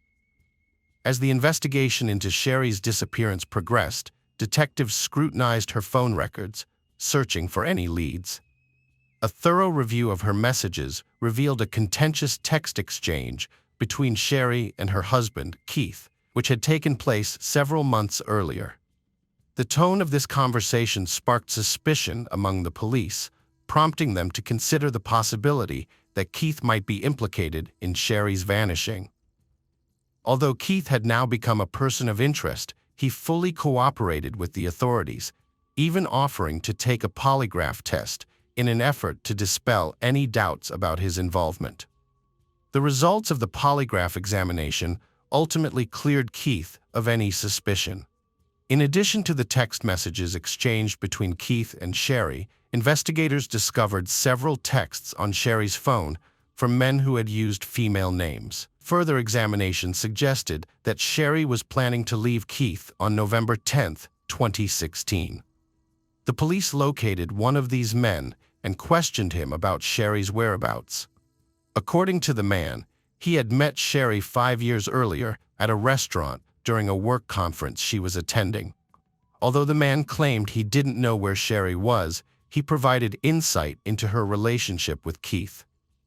During the interview, the man revealed that Sherry held Keith in low regard and was afraid of him. He alleged that Keith was violent and abusive, often locking Sherry up in their home. After a man who knew Sherry accused her husband Keith of being abusive, the police launched an investigation to determine if the accusations were true. Although they questioned friends and neighbors, they found no significant evidence to suggest Keith was violent. However, during these interviews, the police discovered that Sherry had a reputation among her friends for being dramatic and seeking attention. This led them to suspect that the abuse allegations might be overstated or even fabricated. On Thanksgiving morning, November 24, 2016, just days after Sherry Papini went missing, the police received a call at 4:32 a.m. The caller reported a woman in distress on the side of I-5, prompting the officers to rush to the scene. When they arrived, they found a woman bound with chains and zip ties. Due to her disheveled appearance, it took the officers a few moments to identify her as Sherry Papini, who had been missing for several days. The officers were greatly relieved to discover Sherry still alive, and they immediately began freeing her from her restraints. They carefully removed her chains and zip ties, taking great care not to cause her any further harm. Once she was finally free, the officers promptly transported Sherry to the hospital so she could receive the medical attention she desperately needed. Upon her arrival at the hospital, the full extent of Sherry's terrifying ordeal became painfully clear. Her body was covered in numerous bruises. Her hair had been cut noticeably shorter, and a distinct burn mark was visible on her arm. Additionally, she had a severe rash on her arm, and her weight had plummeted to a dangerous 87 pounds. While Sherry was recovering at Woodland Memorial Hospital, the police tried to question her, but she was too distraught to provide any information. Sherry insisted that her husband Keith be present during the interview, so he was allowed to stay in the room as she described the incident. Sherry explained that she was out jogging when a dark-colored SUV, driven by two women, pulled up beside her. The older woman got out of the vehicle, pointed a gun at her, and approached her. The younger woman stayed in the car. Sherry said she was forced against her will into the back of the vehicle. Before getting in, Sherry deliberately left her phone and headphones on the driveway, along with some strands of her hair, as a signal to Keith that something was wrong. Sherry shared the details of her kidnapping with the police and her husband Keith. She explained that she kept dozing off in the back of the SUV, making it difficult to keep track of time during the journey. Sherry also mentioned that the two women had covered her face with something, preventing her from seeing her surroundings. According to Sherry, the women told her they had abducted her because a man wanted to buy her and she was being taken to meet him. However, they didn't reveal the man's identity or location. Sherry was terrified and worried about her situation, as she had no idea where she was being taken or what would happen to her while she was being held captive. Sherry alleged that one of the two women with whom she was being held captive physically abused her. This woman repeatedly hit Sherry, causing her various injuries. Sherry also claimed that this woman tattooed her right shoulder with the word Exodus, supposedly to make her more appealing to a buyer who was allegedly a police officer. Additionally, Sherry stated that her captors constantly played mariachi music, which she found disturbing and disorienting. The constant barrage of this music contributed to the oppressive atmosphere of her captivity, making it feel even more isolating. Sherry was imprisoned in a single room with a boarded-up window. She described the harsh living conditions, including a closet where she was chained. This closet doubled as a bathroom with a bucket that she used for urination and defecation. About 3 weeks into her captivity, Sherry heard a gunshot. After that, she never saw the older Hispanic woman again, which raised many questions in her mind. Was she dead? The younger woman, who had remained silent until then, took charge. She ordered Sherry to get into a car, and they drove along I-5. The car suddenly stopped, and Sherry was startled. She looked around, trying to make sense of the situation. Then, the younger woman told Sherry to get out of the vehicle. Uncertain and frightened, Sherry cautiously obeyed. As she stepped out of the car, she felt a mix of fear and excitement. Was this her chance to escape, or was she being led into an even more dangerous situation? She was left with more questions and uncertainty.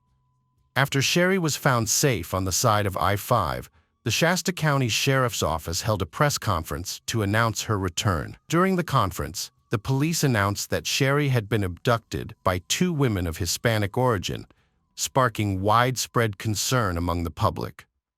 Once settled back at home after her abduction, Sherry began attending therapy sessions. As a California resident, she became eligible for the state's Victim Compensation Fund, which uses public funds to help pay for victims' therapy in the aftermath of an abduction. Sherry subsequently spent a significant amount of time at home, avoiding going out as frequently as she had before her abduction. 1 year after Sherry was abducted, the police released a composite sketch of two Hispanic women suspected of being involved in the crime. Despite this breakthrough, no new leads emerged. Furthermore, the police announced that they had found male DNA on Sherry's underwear, which she had on when she was discovered on the side of I-5.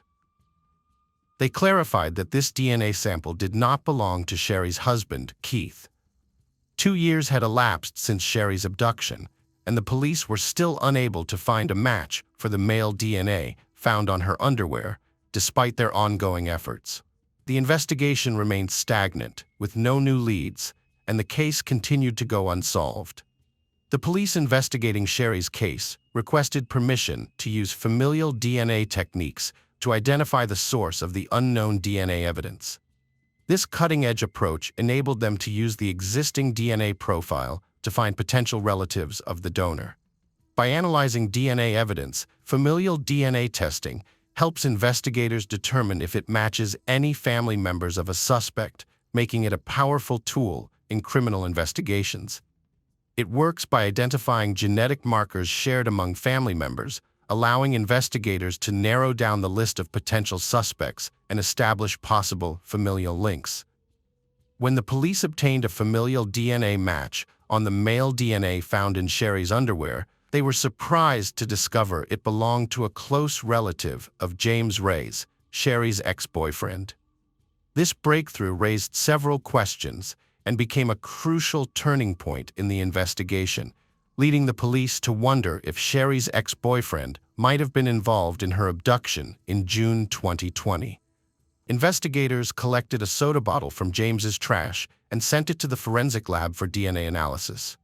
The lab conducted tests on the soda bottle, and, a month later, a lab technician contacted the police to inform them that James Rice's DNA matched the sample found on Sherry's underwear on the day her body was discovered. After receiving the DNA match, the police interviewed James Rice, a sports shop employee, at his home in Costa Mesa, California, about Sherry's case. James had previously dated Sherry about 10 years prior, and he claimed that the last time he saw her was a year after their breakup. He stated that he had heard rumors about her disappearance and subsequent safe return. During the police interview, James initially denied any involvement in Sherry's disappearance. However, he eventually admitted to being friends with her, despite their breakup 10 years prior. James claimed that he played a role in Sherry's disappearance, but not in her kidnapping. Instead, he said he was helping a friend in need. According to James, Sherry had contacted him, saying she was trying to escape her abusive husband, Keith. James told the police that on November 2, 2016, one of his friends had rented a car for him. The next day, he used this car to pick up Sherry. James said Sherry got into the back seat and lay down during the drive back to Costa Mesa. During her stay at James' house, Sherry mostly stayed in the bedroom, and James continued with his daily routine. Occasionally, Sherry would help with cleaning and cooking. She even boarded up the bedroom window, reportedly because she wanted the room door. While living with James, Sherry made a conscious effort to lose weight by drastically reducing her food intake. James reported to the police that Sherry had asked him to assist her in harming herself, including hitting herself hard enough to cause bruises. On one occasion, Sherry asked James to shoot a hockey puck at her knee, despite his discomfort with the request. Although he was hesitant, James ultimately agreed to participate in this harmful behavior with Sherry. James confessed to branding Sherry with the word Exodus on her right shoulder. He explained that they had bought a wood-burning tool from Hobby Lobby specifically for that purpose. One day, Sherry suddenly told James that she was leaving his house. Before she left, Sherry asked James to get chains and zip ties and instructed him to restrain her securely before driving her back to Reading, California. During the drive, Sherry told James to pull over, which he did. She then jumped out of the vehicle, and James drove away. When the police questioned James about the two Hispanic women Sherry claimed had kidnapped her, he denied having any knowledge of what she was talking about. However, when the police searched James's house, they were surprised to find several rooms that matched the descriptions Sherry had provided of her captivity. Notably, James's bedroom and closet closely matched a drawing Sherry had made of the rooms she was held in, and a table in James's house was similar to one Sherry had described in her initial police interviews.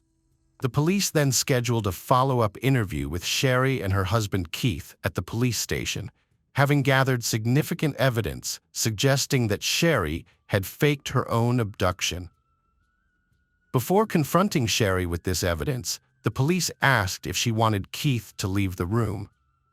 Sherry did not respond, so the police left the couple alone for a few minutes before proceeding with the interview. During this time, Sherry confessed to Keith that she didn't want the authorities to catch the Hispanic woman who had kidnapped her. Sherry felt indebted to this woman because she had let her go, and therefore didn't want to file a complaint against her. Keith listened attentively to Sherry's reasoning, but he grew concerned as he thought she wasn't thinking clearly and was getting frightened. He stressed that regardless of Sherry's decision not to press charges, the woman would still have to face the consequences of her actions. The police re-entered the interview room, informing Sherry and Keith that they had obtained a familial DNA match on the male DNA found on Sherry's clothing. The name they mentioned was James Rise, Sherry's former boyfriend. Upon hearing the name, Keith had a physical reaction, recognizing James as Sherry's ex-partner. Police told Sherry and Keith that James, her ex, passed a polygraph test, and they believed he was telling the truth. They thought Sherry staged her abduction, citing her deliberate weight loss and a rash from cleaning supplies at James's place. They also claimed James branded her with a wooden tool from Hobby Lobby and that her broken nose was self-inflicted with a hockey stick. Sherry kept a straight face despite evidence she staged her abduction, claiming she hadn't seen James since his brother's funeral years ago. But police knew she was lying, thanks to James' insider info. On March 3, 2022, Sherry was arrested by the FBI for lying and faking her abduction. 6 weeks after arrest, Sherry signed a plea deal, admitting to orchestrating her kidnapping. She received an 18-month prison sentence and a $300,000 fine, despite her attorney's request for a shorter sentence. The judge called Sherry a manipulator and liar. He's certain she'd have kept lying if caught.